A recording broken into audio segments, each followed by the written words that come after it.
വന്നില്ലായിരുന്നില്ലല്ലോ. ഒരു 10-25 ലക്ഷം 50 ലക്ഷം ഒക്കെ പോയാൽ നമുക്ക് സഹിക്കാം. 10 കോടി വരെ പോയാലും നമുക്ക് സഹിക്കാതെ വെക്കാം.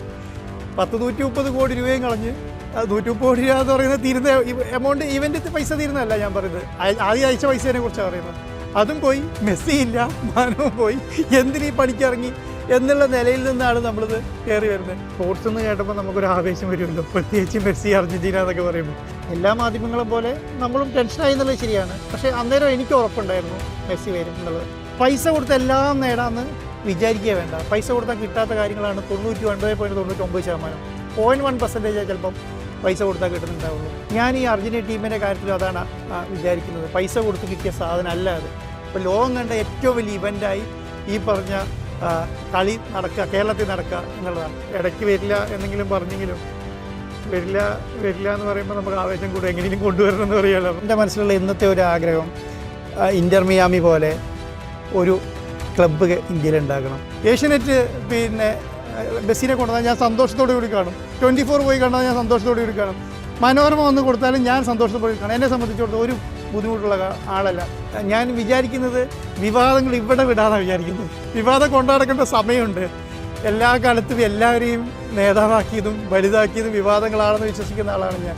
ഗംഭീര ടീമായിരിക്കും, ഒരു ഡൗട്ടും വേണ്ട. എതിര് മത്സരിക്കാൻ വരുന്നത് നാഷണൽ ടീമിനെ കൊണ്ടുവരാൻ, അത് ഈ 1ാം സ്ഥാനത്ത് നിൽക്കുന്ന നാഷണൽ ടീമിനെ കൊണ്ടുവരാന്ന് പറയുന്നത് ചരിത്രമാണ്. എനിക്കതിനകത്ത് ക്ലാരിറ്റി ഉണ്ടായിരുന്നു. അവർക്ക് വേണമെങ്കിൽ മതി എന്ന് പറയാനുള്ളൊരു ക്ലാരിറ്റി ഉണ്ടായിരുന്നു. നമ്മൾ അധ്വാനിച്ചുണ്ടാക്കിയ പൈസയാണെങ്കിൽ അത് എവിടെയും പോകില്ല എന്നൊരു വിശ്വാസം നമുക്കുണ്ടാവും. എപ്പോഴും ഉണ്ടാകുന്നൊരു വിശ്വാസം അതാണ്. നമ്മളെ സംബന്ധിച്ചിടത്തോളം ആ വിശ്വാസം എനിക്ക് എന്നും ഉണ്ട്.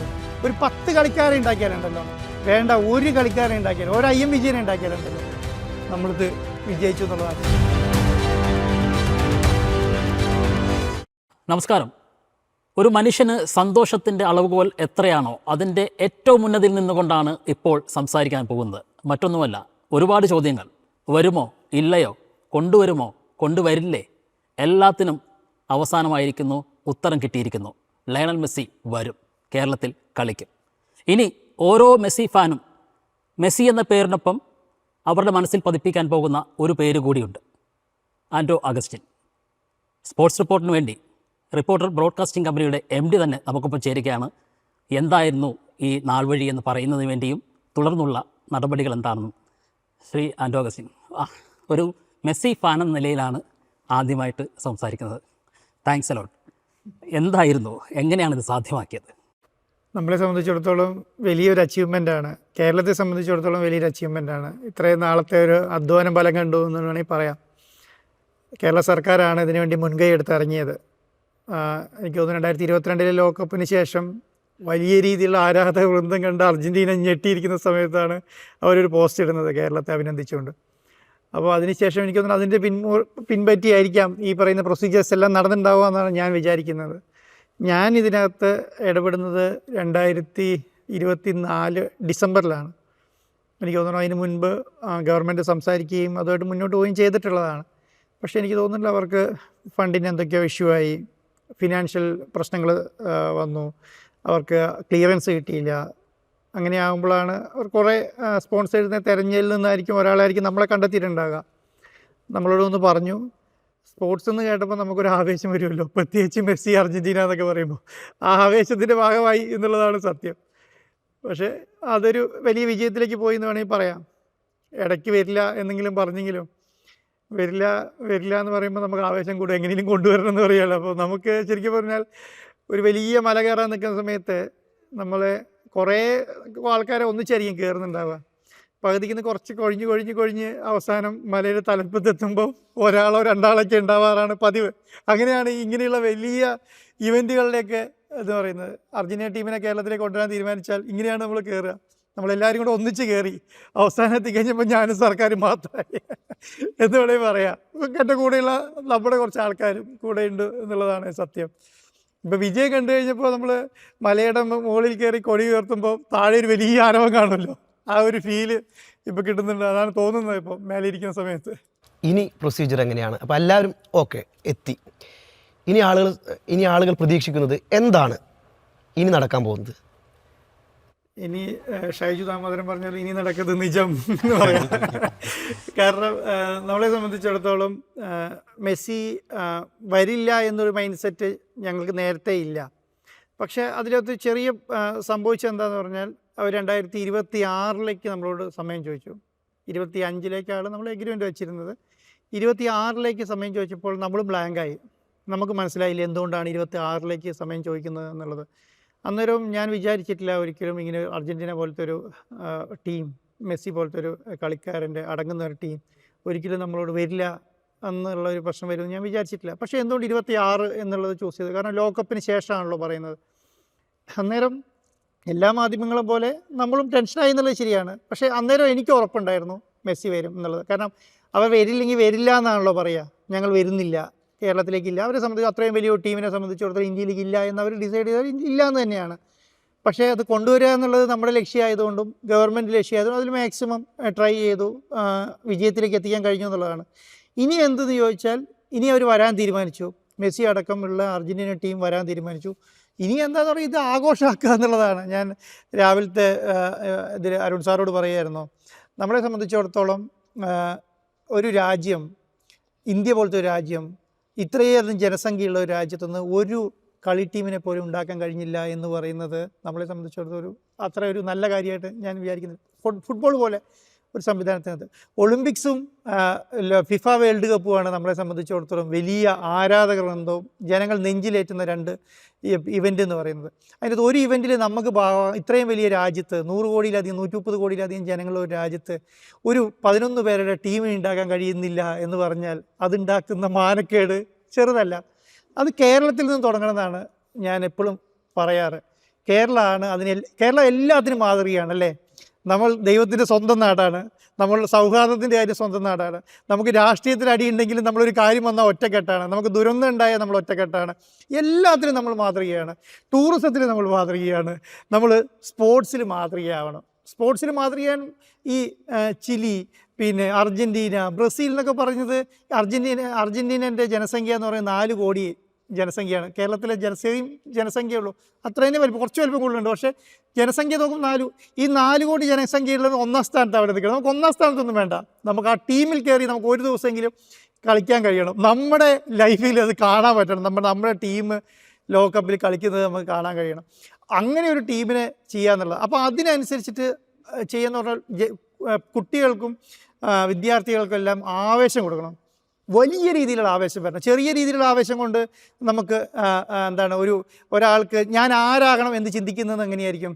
ഞാൻ ആരാകണം എന്ന് ചിന്തിക്കുന്നത് ഏതെങ്കിലും ഒരു വലിയ ആളെ കണ്ടിട്ടായിരിക്കും. എപ്പോഴും അങ്ങനെയാണല്ലോ. നമ്മൾ ചെറുപ്പത്തിൽ 1ാം ക്ലാസ്സിൽ 2ാം ക്ലാസ്സിൽ നീ ആരാന്ന് ചോദിച്ചാൽ ഞാൻ പെട്ടെന്ന് പോലീസ് ആവണം എന്ന് പറയും. ചിലപ്പോൾ എനിക്ക് വണ്ടി ഓടിക്കുന്നത് കണ്ടെങ്കിൽ എനിക്ക് ഡ്രൈവർ ആകണം എന്ന് പറയും. പക്ഷേ അതായിരിക്കില്ല ഭാവിയിൽ അവൻ ചിന്തിക്കുക. സ്പോർട്സിന് അങ്ങനെയല്ല. സ്പോർട്സിൽ ചെറുപ്പം തുടങ്ങിയ തീരുമാനിക്കണം ആരാവണം എന്ന് തീരുമാനിക്കുക. അതിന് ഒരാളെ കാണിച്ചു കൊടുക്കണം. ആ ആളെ നമ്മൾ കേരളത്തിൽ കൊണ്ട് കാണിച്ചു കൊടുക്കും. ഇതാണ് ഫുട്ബോളിൻ്റെ മിശിക. ഇദ്ദേഹത്തെ കണ്ട് നിങ്ങൾ പഠിച്ചോളൂ. ഇദ്ദേഹം കളിക്കുന്നത് നിങ്ങൾ കാണണം. ഇദ്ദേഹം എത്തിപ്പെട്ട സ്ഥലം നിങ്ങൾ ആലോചിക്കണം. നിങ്ങൾ ലോകത്ത് ഇത്രയും ലോക നേതാക്കന്മാർക്ക് ഇത്ര ആരാധകരില്ല കേട്ടോ. ഒരു ലോക നേതാക്കൾ ഇത്ര ആരാധകരിക്കില്ല. അത്രയധികം ആരാധകരുള്ള ഒരു ആളെ കാണിച്ചു കൊടുത്തിട്ട് നമ്മുടെ കുട്ടികളോടും നമ്മുടെ വിദ്യാർത്ഥികളോടും പറയാൻ പറ്റണം, ഇതുപോലെ നിങ്ങൾ കയറി വരണം. അതിന് സർക്കാർ എടുത്തൊരു എഫേർട്ട് ഉണ്ടല്ലോ, അത് അഭിനന്ദിക്കാതിരിക്കാൻ കഴിയില്ല. പൈസ കൊടുത്ത് എല്ലാം നേടാമെന്ന് വിചാരിക്കുക വേണ്ട. പൈസ കൊടുത്താൽ കിട്ടാത്ത കാര്യങ്ങളാണ് 99.99%. 0.1% ചിലപ്പം പൈസ കൊടുത്താൽ കിട്ടുന്നുണ്ടാവുള്ളൂ. ഞാൻ ഈ അർജൻറ്റീന ടീമിൻ്റെ കാര്യത്തിലും അതാണ് വിചാരിക്കുന്നത്. പൈസ കൊടുത്ത് കിട്ടിയ സാധനം അല്ല അത്. പൈസ കൊടുത്താൽ അങ്ങനെ ഒരു സംവിധാനം നടക്കില്ല.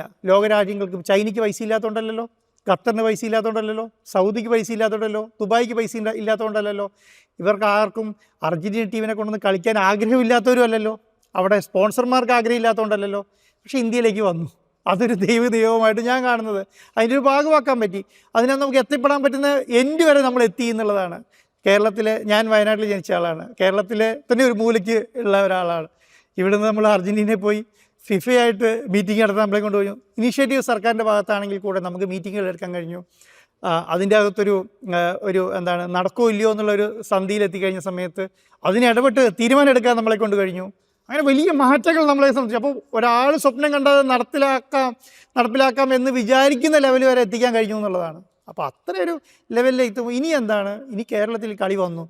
കേരളത്തിൽ വന്നു കഴിഞ്ഞാൽ ഇനിയൊരു 60 ദിവസമായി ഞാൻ കാണുന്നുള്ളൂ. ഈ 60 ദിവസം ആഘോഷമായിരിക്കണം. ഇത്രയും വലിയൊരു ആഘോഷം ഇനി കേരളം കാണാൻ പാടില്ല, ഇന്ത്യ കാണാൻ പാടില്ല എന്ന് ഞാൻ പറയാം. മുക്കിലും മൂലയിലും ഉണ്ടാകണം. ഞാനത് SFI DYFI KSU ഒന്നുമല്ല, കേരളത്തിലുള്ള വിദ്യാർത്ഥികളും യുവജന സംഘടനകളും സ്കൂളുകളും കോളേജുകളും ക്ലബ്ബുകളും രാഷ്ട്രീയ പാർട്ടികളും സർക്കാർ സ്ഥാപനങ്ങളും എല്ലാം ഇറങ്ങി പോകണം. അവർക്കൊരു കോൺട്രിബ്യൂഷൻ ഈ കേരളത്തിലെ കുട്ടികൾക്ക് വേണ്ടി കൊടുക്കാൻ കഴിയണം. ഒരാൾക്ക് ഒരു കോൺട്രിബ്യൂഷനും കൊടുക്കാൻ കഴിയണം. ഇതൊരു ആവേശമാണ്. അടുത്ത വർഷം നമ്മൾ അങ്ങോട്ട് പോയി നിങ്ങൾ വരുമോ എന്നൊരു ടീമിനോട് ചോദിക്കരുത്, അവരിങ്ങോട്ട് പറയണം ഞങ്ങൾ കേരളത്തിലേക്ക് കളിക്കാൻ വരുന്നുണ്ട് എന്നുള്ളത്.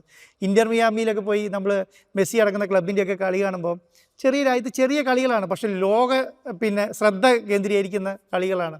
അങ്ങനെയുള്ള കളികൾ കേരളത്തിലേക്ക് കൊണ്ടുവരാൻ കഴിയണം. അങ്ങനെ കൊണ്ടുവരാൻ പറ്റുന്ന ടീമിനെ നമുക്ക് ഉണ്ടാക്കിയിടണം. അതിനനുസരിച്ചിട്ടുള്ള ഒരു വലിയ രീതിയിലുള്ള പ്രൊപ്പഗൻഡ ഇവിടെ ഉണ്ടാവണം. അതിന് വലിയ രീതിയിലുള്ളൊരു മാമാങ്കം നടക്കണം. പോയിൻ്റ് ബൈ പോയിൻ്റാണ് ഞാൻ പറയുന്നത്, ഓരോ അങ്ങാടിയിൽ നടക്കണം. അങ്ങനെ ഒരു പ്ലാൻ എൻ്റെ മനസ്സിലുണ്ട്, സർക്കാരിൻ്റെ മനസ്സിലുണ്ട്. നടപ്പിലായാൽ വലിയ ചരിത്രമാവും എന്നുള്ളതാണ് എൻ്റെ ഒരു വിശ്വാസം. രാജ്യം കണ്ടതല്ല ഞാൻ പറയുന്നത്, ലോകം കണ്ട ഏറ്റവും വലിയ ഇവൻ്റ് ആക്കണം എന്നാണ്. 2.5 മില്യനാണ് ലോകത്തെ ഏറ്റവും വലിയ ലൈവ് ഇവൻ്റ് നടന്നിട്ടുള്ളത്. 2.5 മില്യൺ എന്ന് പറഞ്ഞാൽ 25 ലക്ഷം ആൾക്കാരെ പങ്കെടുപ്പിച്ചുകൊണ്ടാണ് ലോകത്തെ ഏറ്റവും വലിയ ലൈവ് ഇവൻ്റ് നടത്തിയിട്ടുള്ളത്. ഗൂഗിളിൽ സെർച്ച് ചെയ്താൽ നമുക്ക് മനസ്സിലാവും. ഞാനന്ന് നമ്മൾ വരില്ല എന്ന് പറയുന്ന സമയത്ത് നമ്മളൊരു വീഡിയോ പുറത്തു വിട്ടു. അന്ന് വരില്ലാത്ത സ്ഥലത്തേക്ക് 1 കോടി ആൾക്കാരെയാണ് നമ്മൾ പറഞ്ഞത്. വരില്ലാത്ത സ്ഥലത്ത് നിങ്ങൾക്ക് 1 കോടിയോ 10 കോടിയോ പറയാമെന്ന് പറഞ്ഞ് എന്നെ കളിയാക്കി. പക്ഷേ 1 കോടി കണ്ടാൽ നമുക്കൊരു 25 ലക്ഷമെങ്കിലും 50 ലക്ഷമെങ്കിലും എത്തിക്കാൻ പറ്റുമെന്ന് എനിക്ക് വിശ്വാസമുണ്ട്. എന്തായാലും എത്തും. നമ്മുടെ ജനസംഖ്യേൻ്റെ 25% എത്താത്ത പരിപാടിയല്ലല്ലോ ഇതൊന്നും. 25% ഈസിയായിട്ട് എത്തിക്കാൻ പറ്റും. ഈസിയായി എത്തിക്കേണ്ട പ്ലാൻ നമ്മുടെ കയ്യിലുണ്ടാവണം. പ്ലാൻ നമുക്ക് നടപ്പിലാക്കണം എന്നുള്ളതാണ്. അപ്പോൾ ലോകം കണ്ട ഏറ്റവും വലിയ ഇവൻ്റായി ഈ പറഞ്ഞ കളി നടക്കുക, കേരളത്തിൽ നടക്കുക എന്നുള്ളതാണ്. എല്ലാവർക്കും കളി കാണാൻ കഴിഞ്ഞെന്ന് വരില്ല, കാരണം നമ്മുടെ സീറ്റ് കപ്പാസിറ്റി അത്രയല്ലേ ഉണ്ടാവുള്ളൂ. പക്ഷേ കാണാനുള്ള സംവിധാനം റിപ്പോർട്ട് TV ആർക്കും നിരാശപ്പെടേണ്ടി വരില്ല, ഒരാൾക്കും നിരാശപ്പെടേണ്ടി വരില്ല. ഈ ലയണൽ മെസ്സി എന്ന് പറയുന്ന ഇതിഹാസ താരം ആദ്യമായിട്ടല്ല ഇന്ത്യയിലേക്ക് വരുന്നത്. 2011 വന്നിട്ടുണ്ട്, വെനസ്വലയ്ക്കെതിരെ കളിച്ചിട്ടുമുണ്ട്. പക്ഷേ ലോക ചാമ്പ്യനായ മെസ്സി വരുന്നത് ആദ്യമാണ്. മാത്രമല്ല ലോക ചാമ്പ്യന്മാരായ ഒരു സംഘം ഇന്ത്യയിൽ പന്ത് തട്ടാൻ എത്തുന്നതും ഇത് ആദ്യമായിട്ടാണ്. കഠിനമായ വഴി, നമ്മൾ ക്ലീശയാണല്ലോ, വിജയത്തിലേക്കുള്ള വഴി കല്ലും മുള്ളും നിറഞ്ഞതാണ് എന്നൊക്കെ പറയുന്ന ഒരു ക്ലീശയാണ്. പക്ഷെ അത് ക്ലീശയൊന്നുമല്ല, ശരിക്കും അങ്ങനെ തന്നെയാണല്ലോ. ഈ ഒരു യാത്രയും അങ്ങനെ തന്നെയാണ്. അത് ഞങ്ങളും ഒക്കെ ഇങ്ങനെ മുന്നിലിരുന്ന് കണ്ടുകൊണ്ടിരിക്കുകയാണല്ലോ. അപ്പോൾ ഈ യാത്രക്കിടയിൽ ഒരുപാട് വിമർശനങ്ങൾ വന്നിട്ടുണ്ട്, ട്രോളുകൾ വന്നിട്ടുണ്ട്, പലരും ആക്ഷേപിച്ചിട്ടുണ്ട്, കളിയാക്കിയിട്ടുണ്ട്.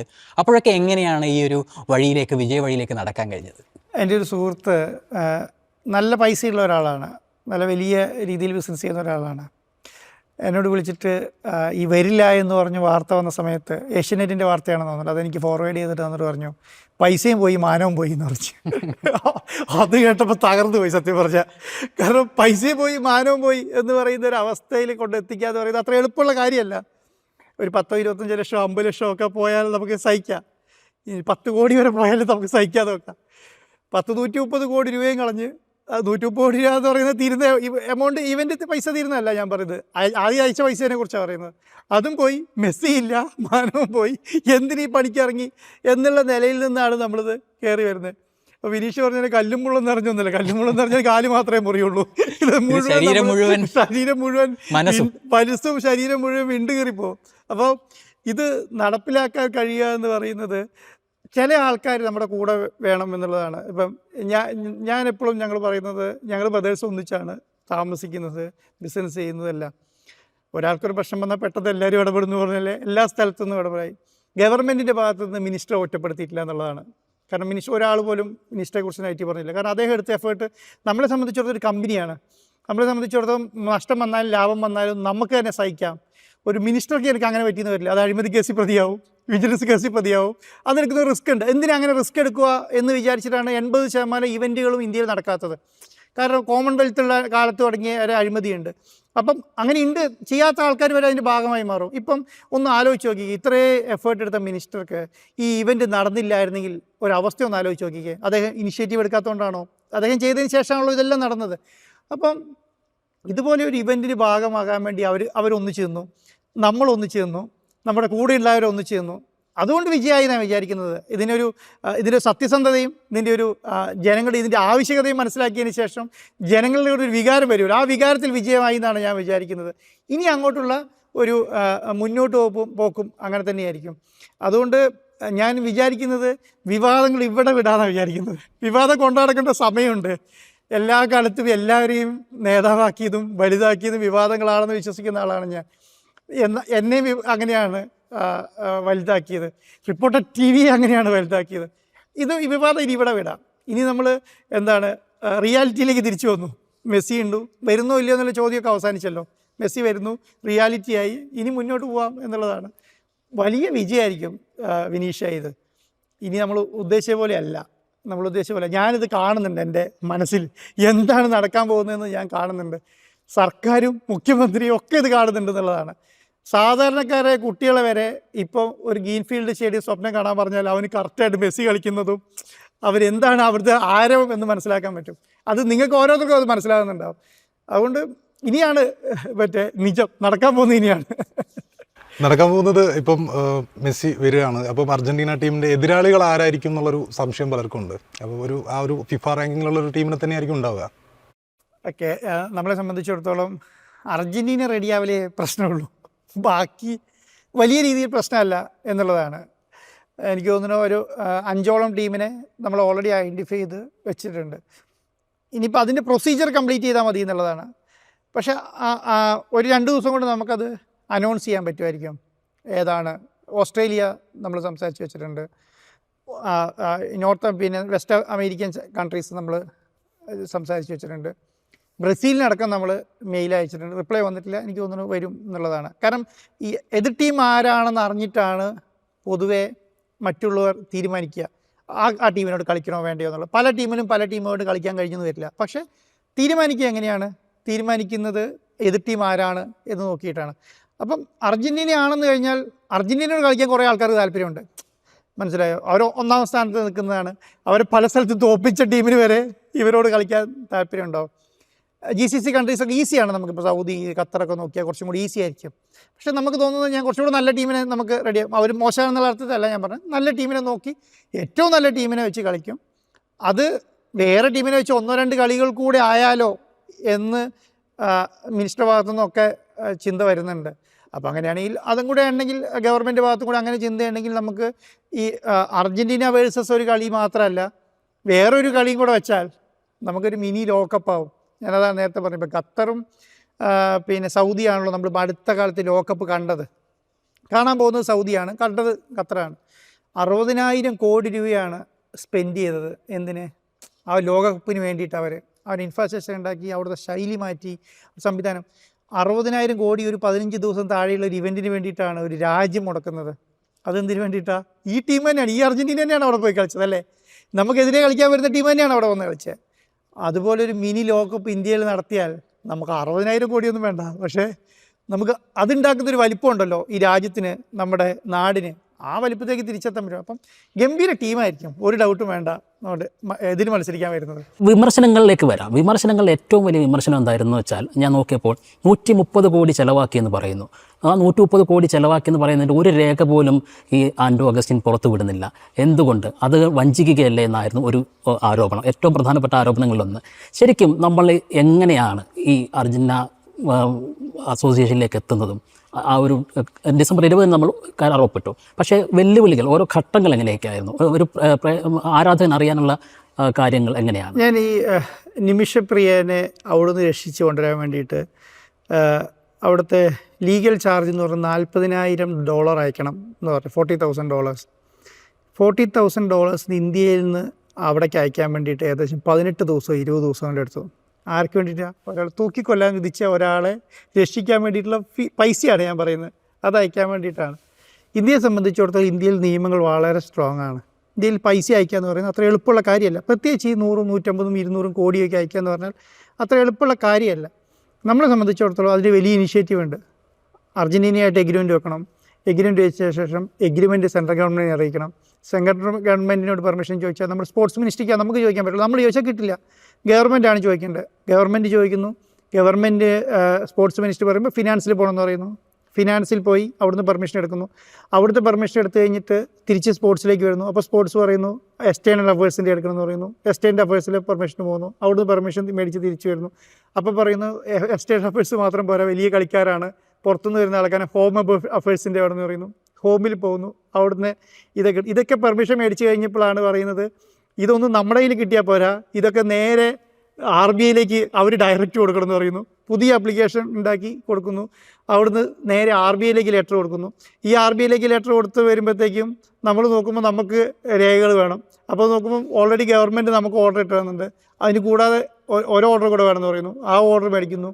ഇതെല്ലാം കിട്ടുക എന്ന് പറയുന്നത് നമുക്കറിയാലോ, നമ്മുടെ ഒരു ഡോക്യുമെൻ്റ് നീങ്ങാനുള്ള സംവിധാനം എന്ന് പറയുന്നത്. ഈ സംവിധാനം മുഴുവൻ നീങ്ങിക്കഴിയുന്ന സമയത്ത് ഒരു പൈസ ഇല്ലാത്ത കമ്പനി പോയത് കിട്ടുമെന്നാണ് വിചാരിക്കുന്നത്. ഇന്ത്യയിൽ ഒന്നും നടക്കാൻ പോകുന്നില്ല.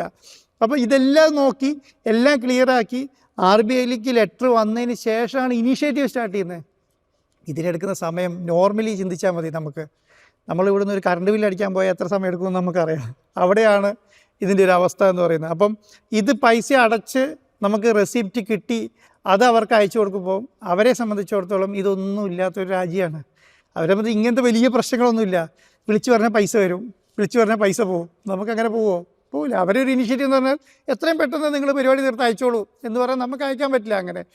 അപ്പം അതെടുക്കുന്ന കാലതാമസം എന്ന് പറയുന്നത് ചിലപ്പം നമ്മുടെ രാജ്യത്തുണ്ടാകുന്ന ഒരു ട്രാൻസാക്ഷൻ്റെ സമയം എന്നുള്ളതാണ്. ഞാൻ AFAനെ കുറ്റപ്പെടുത്താൻ ആഗ്രഹിക്കുന്നില്ല കേട്ടോ.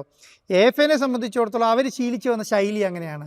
അവർ ശീലിച്ചു വന്ന ശൈലി എന്ന് പറഞ്ഞാൽ അവർക്ക് ആവശ്യത്തിന് അതിൻ്റെ എഗ്രിമെൻ്റ് വെക്കുന്നു, പൈസ മേടിക്കുക, തിരിച്ചു വരിക എന്നൊക്കെ തന്നെ ഉണ്ടാവുള്ള. അതായിരിക്കും അവർ ശീലിച്ചു വന്ന ശൈലി. നമുക്ക് അങ്ങനെയല്ല. നമ്മളങ്ങനെ വലിയ ഇവൻറ്റുകൾ അങ്ങനെയൊന്നും നടത്തിയിട്ടില്ല ഇന്ത്യയിൽ. അങ്ങനെ രീതിയിൽ പണം അയച്ചു കൊണ്ടുവന്നിട്ടുണ്ടാവും. ഞാൻ ഒരു പാട്ടുകാരെ കൊണ്ടുവന്നിട്ടുണ്ടാവും, ചെറിയ കളിക്കാർ, ഒരു കളിക്കാരനെ, 2 കളിക്കാരനെ, ഒരു ക്ലബിനെ, അതിൻ്റെയൊക്കെ ഒരു ലിമിറ്റുണ്ട്. പക്ഷെ ഒരു നാഷണൽ ടീമിനെ കൊണ്ടുവരാൻ, അത് ഈ 1ാം സ്ഥാനത്ത് നിൽക്കുന്ന നാഷണൽ ടീമിനെ കൊണ്ടുവരിക എന്ന് പറയുന്നത് ചരിത്രമാണ്. ഞാൻ വിചാരിക്കുന്നു ചരിത്രമാണ് എന്നുള്ളത്. 2011 വരെ അവരൊരു നാഷണൽ ടീമായിട്ട് പറയാൻ പറ്റില്ല. ഒരു ടീം നന്നായി കളിക്കുന്ന ഒരു ടീം ഇതിൻ്റെ അപ്പുറം ഇല്ല. പക്ഷെ ഇപ്പം എന്താണ്, ഇപ്പം അത് കൊപ്പടിച്ചിരിക്കുന്ന ഒരു നാഷണൽ ടീമാണ്, 1ാം സ്ഥാനത്ത് നിൽക്കുന്ന ഒരു നാഷണൽ ടീമാണ്. ഈ ടീമിനെ കൊണ്ടുവന്ന് വേറൊരു നാഷണൽ ടീമിനെ വെച്ചിട്ട് കളിക്കാൻ പറ്റുക എന്ന് പറഞ്ഞാൽ അത്ര എളുപ്പമുള്ള കാര്യമല്ല. അർജൻറ്റീനയെ സംബന്ധിച്ചിടത്തോളം നമ്മളെ അവർ അപ്രോച്ച് ചെയ്തു, നമ്മളോട് അവർ തിരിച്ചു പെരുമാറിയിരുന്നു. കേരള ഗവൺമെൻറ്റിനോടും മിനിസ്റ്ററോടും ഒക്കെ വലിയ രീതിയിൽ സൗഹാർദ്ദപരമായി കൈകാര്യം ചെയ്യുന്നതാണ്. പിന്നെ ഇടയ്ക്കുള്ള സംഭവം എന്ന് പറയുന്നത് അവരുടേതായ ബിസിനസ് സ്ട്രാറ്റജി ഉണ്ടാവുമല്ലോ, നമുക്ക് നമ്മുടേതായ ഒരു ബിസിനസ് സ്ട്രാറ്റജി ഉണ്ടാവും. ബിസിനസ് സ്ട്രാറ്റജീൻ്റെ പ്രശ്നം എന്താ, അതെപ്പോഴും പ്രോഫിറ്റബിൾ ആക്കാനുള്ള ഒരു ടെൻഡൻസി കാണിച്ചുകൊണ്ടേയിരിക്കും. അവരെ സംബന്ധിച്ചിടത്തോളം അവർക്ക് ഒരു കളിക്ക് എത്ര പൈസ കിട്ടണമെന്ന് അവർ നിശ്ചയിച്ചിട്ടുണ്ടാവും. അത് കുറച്ചും കൂടെ കൂട്ടാൻ ശ്രമിക്കുന്നുണ്ടാവാം. അതെല്ലാ കമ്പനി, ഇപ്പം നമ്മളാണെങ്കിൽ ചെയ്യുമല്ലോ. ഒരു ബിസിനസ്സിന് എപ്പോഴും അങ്ങനെയാണ്. അതിനേക്കാൾ അപ്പുറം സ്പോർട്സിലേക്ക് വന്നു കഴിഞ്ഞാൽ, ഫിക്സ് ചെയ്ത് കഴിഞ്ഞാൽ പിന്നെ എന്താണ്, പിന്നെ സ്പോർട്സായി, പിന്നെ അത് കളി മാത്രമേ ഉള്ളൂ. ഇനി കളി മാത്രം പ്ലാൻ ചെയ്യുക എന്നുള്ളതേ ഉള്ളൂ. AFAനെ സംബന്ധിച്ചിടത്തോളം അവർക്കും നല്ലതാണ്. എന്നെ വളരെയധികം ട്രോൾ ചെയ്യ ഒരു കാര്യം എന്ന് പറയുന്നത്, ഞാൻ പറഞ്ഞല്ലോ AFAക്ക് വേണമെങ്കിൽ അവർക്ക് വേണമെങ്കിൽ മതി എന്ത് ഞാൻ പറഞ്ഞു. എനിക്കതിനകത്ത് ക്ലാരിറ്റി ഉണ്ടായിരുന്നു. അവർക്ക് വേണമെങ്കിൽ മതി എന്ന് പറയാനുള്ളതിൽ ക്ലാരിറ്റി ഉണ്ടായിരുന്നു. കാരണം അപ്പം എന്നെ ട്രോൾ ചെയ്തറിയോ, മെസ്സിന് പേടിക്കണം, കാല് പിന്നെന്താ കഴിയില്ല എന്നൊക്കെ. ഞാൻ മെസ്സിനോട് നേരിട്ട് പറഞ്ഞില്ലെങ്കിലും പറയേണ്ടവരോടൊക്കെ അന്നും അത് പറഞ്ഞിട്ടുണ്ട്. അവരെ സംബന്ധിച്ച് അവരും അത് അങ്ങനെ തന്നെയാണ് ട്രീറ്റ് ചെയ്യുന്നത്. അപ്പം ഇതൊക്കെ കഴിഞ്ഞ് കഴിയുമ്പോൾ വേണമെങ്കിൽ ഞാൻ എല്ലാം പുറത്തു വിടാം, ഇതൊക്കെ കഴിയട്ടെ. പക്ഷേ ഒരു കാര്യം പറയുന്നത്, ഒരു പരിധി വരെ മെസ്സിയെ പോലെ ഒരു ലോകം ആരാധിക്കുന്ന ഒരു കളിക്കാരനെ കേരളത്തിൽ കൊണ്ടുവരാന്ന് പറഞ്ഞാൽ എത്ര ഈസി അല്ലാതെ നിങ്ങൾക്കറിയാലോ. അതുകൊണ്ടാണ് ഞാൻ പറഞ്ഞത്, ഈ ട്രോളിയ ആൾക്കാർക്ക് വളരെ ഈസിയാണ് ഫേസ്ബുക്കിൻ്റെ അടിയിൽ പോയിരുന്നിട്ട് നമുക്ക് ട്രോൾ ചെയ്യാൻ. ഒരു കാർഡ് ഉണ്ടാക്കാൻ നമ്മളൊരു എത്ര കാർഡ് ഉണ്ടാക്കുന്നത്, ഫാക്ടറിയാണ് നമ്മൾ കാർഡ് ഉണ്ടാക്കുന്നതല്ലേ. അപ്പോൾ അതുപോലെ കാർഡ് ഉണ്ടാക്കുക എന്ന് പറയുന്നത് വളരെ ബുദ്ധിമുട്ടാണ്. പക്ഷേ അത് പൈസ മുടക്കിയവരൊന്ന് കൊള്ളുമ്പോഴാണ് അതിൻ്റെ വിഷമം മനസ്സിലാവുക. അപ്പം ഇതുപോലെയുള്ള ട്രോൾ കൊണ്ടൊന്നും എനിക്ക് തോന്നുന്നില്ല വലിയ പ്രശ്നങ്ങൾ ഉണ്ടാവുന്നത്. പക്ഷേ ഇനി അങ്ങോട്ടൊരു വലിയ മാറ്റമായിരിക്കും നടക്കാൻ പോകുന്നതാണ് എൻ്റെ ഒരു അഭിപ്രായം. അപ്പോൾ ഇനിയിപ്പോൾ അർജൻറ്റീന സംഘം കേരളത്തിൽ വന്ന് കളിക്കുമ്പോൾ അതെങ്ങനെ നമ്മുടെ ചരിത്രത്തിൽ അടയാളപ്പെടുത്തും? അർജൻറ്റീനയ്ക്ക് മുൻപ്, അർജൻറ്റീനയ്ക്ക് ശേഷം ആ രീതിയിൽ അടയാളപ്പെടുത്തുമോ? ഇതിന് മുന്നോട്ട് റിപ്പോർട്ടർ TV ഏത് രീതിയിലായിരിക്കും ഇനി മുന്നോട്ട് കൊണ്ടുപോവുക? വിനീഷിനെ അറിയാം. വിനീഷ് നമ്മുടെ സ്പോർട്സ് റിപ്പോർട്ടിൽ നിൽക്കുന്നതുകൊണ്ട് വിനീഷിനെ അറിയാം.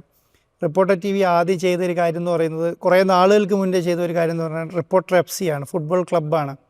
ഞാൻ എൻ്റെ മനസ്സിലുള്ള ഇന്നത്തെ ഒരു ആഗ്രഹം, ഇൻ്റർ മിയാമി പോലെ ഒരു ക്ലബ്ബ് ഇന്ത്യയിൽ ഉണ്ടാക്കണം. എന്നിട്ട് ഈ മെസ്സി പോലെയുള്ള ലോക താരങ്ങളെ ഒരു 10-15 ആൾക്കാരെ ഈ ക്ലബിൻ്റെ ഭാഗമാക്കണം. ബാക്കിയുള്ള കളിക്കാരുണ്ടല്ലോ, ബാക്കിയുള്ള കളിക്കാർ ഇന്ത്യയിൽ കളിച്ച് വിജയിച്ച, നമ്മുടെ ISL കളിച്ച് വിജയിച്ച, I ലീഗിൽ കളിച്ച് വിജയിച്ച, ഇവിടുത്തെ പുലിക്കുട്ടികളെയും കൂടെ ആഡ് ചെയ്ത് ഒരു വലിയ ടീം ഉണ്ടാക്കണം. എന്നിട്ട് ഈ ടീം പോയി ഇൻ്റർ മിയാമിനോടോ അല്ലെങ്കിൽ വേറെ മറ്റുള്ള രാജ്യങ്ങളിലെ വലിയ രീതിയിലുള്ള ക്ലബ്ബുകളോടോ കളിക്കണം. അപ്പോഴാണ് ഇന്ത്യൻ്റെ പവർ മനസ്സിലാക്കുക, അല്ലേ? അപ്പോഴാണ് നമുക്ക് ഈ സഞ്ജു താംസനെ നമ്മളെങ്ങനെയാണ് ഡെവലപ്പ് ചെയ്തത്, നമ്മൾ ശ്രീശാന്തിനെ എങ്ങനെ ഡെവലപ്പ് ചെയ്തത്. അങ്ങനെയാണ് നമ്മൾ ഒരു ടീമിനെ ഉണ്ടാക്കാൻ പറ്റുക. അല്ലാതെ ഒരാളും ഇല്ലാതെ, ഒരു വലിയ സംവിധാനങ്ങളൊന്നും ഇല്ലാതെ ഒരാൾ പോയി ലോക്കപ്പ് കളിക്കാൻ പറഞ്ഞാൽ കളിക്കാൻ പറ്റില്ലല്ലോ. എങ്ങനെ ലോക്കപ്പ് ഉണ്ടാകുക? ലോക്കപ്പ് ഉണ്ടാകുക എന്ന് പറയുന്നത് ആദ്യമേ ക്ലബ്ബ് ഉണ്ടാവണം, ക്ലബ്ബ് വലുതാവണം, ക്ലബ്ബ് വലുതാക്കി രാജ്യത്തിന് ടീമാവണം, എന്നിട്ടല്ലേ പറ്റുള്ളൂ. അങ്ങനെ ഒരു ടീമിനെ ഉണ്ടാക്കണം. അങ്ങനെ ഒരു ടീമിനെ ഉണ്ടാക്കുന്ന ശൈലിയിലേക്ക് നമ്മൾ ഇതിനെ കൊണ്ടുവരണം. ദൈവം സഹായിച്ച 2026-27 കൂടെ ആകുമ്പോഴത്തേക്കും ഏറ്റവും വലിയ ഇന്ത്യയിലെ ഏറ്റവും വലിയ സ്പോർട്സിൻ്റെ ഒരു ഹബ്ബ് കേരള ആയിരിക്കും. അതുകൊണ്ടാണ് വിനീഷ് പറഞ്ഞ പോലെ 2025 നവംബറിന് മുൻപും നവംബറിന് ശേഷമായിരിക്കും. ഒരു ഡൗട്ടും ആ കാര്യത്തിനകത്ത് വേണ്ട. ഞാൻ പറയുന്നത് ഇവിടെ ഒന്നും ഇല്ല എന്നുള്ള അർത്ഥത്തിലല്ല കേട്ടോ. അയ്യോ ഇവരിപ്പോൾ വന്നിട്ട് ഇതെല്ലാം കൂടി മാറ്റി മറിക്കും, അങ്ങനെയൊന്നുമല്ല. ഇവിടെ ഉണ്ട്, എല്ലാ സംവിധാനങ്ങളും ഉണ്ട്. പക്ഷേ ഇത് ക്രോഡീകരിക്കണം. എപ്പോഴും കേരളത്തിൽ 9 ചാനലുണ്ടായിരുന്നല്ലോ. നമ്മൾ 9ാമതായിരുന്നു തുടങ്ങുന്ന സമയത്തില്ലേ? 2 വർഷം മുന്നേ നമ്മൾ 9ാമതായിരുന്നു. ഏറ്റവും അവസാനം കിടന്ന ചാനലാണ്. ഇന്ന് നമ്മൾ 1ാമതാണ്. എങ്ങനെയാണ് 2 വർഷം കൊണ്ട് എത്തിയത്? ആ സമയത്തും 6ാം സ്ഥാനത്ത് നിന്നവർ 6ാം സ്ഥാനത്തും 5ാം സ്ഥാനത്ത് നിന്നവർ 5ാം സ്ഥാനത്തും തന്നെയല്ലേ. ഒരു മാറ്റം. ഇവർ ആരെങ്കിലും നമ്മൾ ബുദ്ധിമുട്ടിച്ചോ? ഇല്ല, ഒരാളെ നമ്മൾ ബുദ്ധിമുട്ടിച്ചില്ല. നമ്മൾ സൈഡിൽ കൂടെ വന്നിട്ട് മേലെ കയറിയിരിക്കല്ലേ ഇത്. അതുപോലെ തന്നെ ഇവരെ ആരെയും ബുദ്ധിമുട്ടിക്കില്ല. പക്ഷേ എന്താണ്, കേരളം ലോകത്തിൽ അടയാളപ്പെടും. എന്നോട് ഒരു ടീമിന് മെയിൽ അയച്ച സമയത്ത് ചോദിച്ചത് എന്താണെന്നറിയോ? അപ്പോൾ ഗവൺമെൻറ് ഓഫ് കേരളേൻ്റെ അനുമതി ഉണ്ടെന്ന് പറഞ്ഞപ്പോൾ അവരെന്നോട് ചോദിച്ചൊരു ചോദ്യം എന്ന് പറയുന്നത്, അത് രാജ്യമാണോ എന്നാണ് ചോദിച്ചത്. ഗവൺമെൻറ് ഓഫ് കേരള ഒരു രാജ്യമാണോ എന്ന് ചോദിച്ചാൽ ഒരു ഇൻ്റർനാഷണൽ കളക്റ്റീവുണ്ട്. അതുപോലെയായിരിക്കും ഭാവിയിൽ അറിയപ്പെടുക. കേരളം എന്താണ്, ഒരു വലിയ സ്ഥലം, എന്താണ്, സ്പോർട്സിന് വേണ്ടിയിട്ടുള്ള ഒരു വലിയ സ്ഥലമാണ്. നമ്മൾ ബ്രസീൽ എന്ന് പറയുന്ന പോലെ, നമ്മൾ അർജൻറ്റീന എന്ന് പറയുന്ന പോലെ ആവും എന്നുള്ളതാണ് എൻ്റെ ഒരിത്. അപ്പോൾ ഇതൊരു തുടക്കം എന്നുള്ള രീതിയിൽ, അല്ലെങ്കിൽ ഒരു ശുഭാരംഭം എന്ന് മാത്രം കണ്ടാൽ മതി. വലിയ വലിയ തിരമാലകൾ ഇനി പിന്നാലെയുണ്ട്. തീർച്ചയായിട്ടും വരും. വലിയ മാറ്റം ഉണ്ടാകും കേട്ടോ, വലിയ മാറ്റം ഉണ്ടാകും. നമ്മളെ കമൻറ്റ് ബോക്സിൽ തന്നെ ഇനി റൊണാൾഡോ വരുമോ എന്നൊക്കെ ചോദിച്ചിട്ടുള്ള കമൻറ്റുകളൊക്കെ ഉണ്ടായിരുന്നു. ഞാൻ പറയുന്നത് എല്ലാവരോടും സ്വപ്നം കാണാൻ പറഞ്ഞാൽ മതി. ഇപ്പം ഞാൻ മാത്രമൊന്നുമല്ലല്ലോ. ഇവിടെ യൂസഫ് അലിക്കുണ്ട്, രവി പിള്ള ഉണ്ട്. ഇപ്പം ഇവിടുത്തെ നമ്മൾ അവരെയൊക്കെ വെച്ച് നോക്കുമ്പോൾ എത്രയാണ് താഴെയാണ്, അല്ലേ? നമ്മൾ ടാറ്റേനെ വെച്ച് നോക്കുമ്പോൾ എവിടെയുള്ളത്? നമ്മൾ റിലയൻസിനെ വെച്ച് നോക്കുമ്പോൾ എവിടെയുള്ളത്? അദാനിനെ വെച്ച് നോക്കുമ്പോൾ നമ്മൾ എവിടെയുള്ളത്? ഇവരെ വിചാരിച്ചാൽ വല്ല ബുദ്ധിമുട്ടുണ്ടോ? ഞാൻ വിചാരിക്കുന്നത് ഇതിനൊരു ഇനിഷ്യേറ്റീവ് വേണം കേട്ടോ. എപ്പോഴും ഇതിന് പൈസ ഉണ്ടാക്കാൻ തീരുമാനിക്കരുത്. ഇതിന് പൈസ ഉണ്ടാക്കരുത്. ഇപ്പം ഞാൻ ISL കുറിച്ചിട്ട് ഞാൻ എപ്പോഴും പറയും, ഐ ലീഗിനെ കുറിച്ച് ഞാനും പറയും. അതിൻ്റെ കോർപ്പറേറ്റ് കമ്പനി പൈസ ഉണ്ടാക്കിയിട്ട് ബാക്കിയുള്ളവരോട് കളിച്ചോളാൻ പറയും. അങ്ങനെ വിചാരിക്കുന്നത് പ്രതിസന്ധിയാണല്ലോ ഇപ്പോൾ അനുഭവിക്കുന്നത്. അപ്പോൾ അത് വിചാരിക്കരുത്. എന്താണ്, ഗവൺമെൻറ്റിനെ മുന്നിൽ നിർത്തി ഗവൺമെൻറ് വിചാരിക്കണം. അതിന് പ്രതിപക്ഷം ഭരണപക്ഷം ഒന്നും ഉണ്ടാകാൻ പാടില്ല.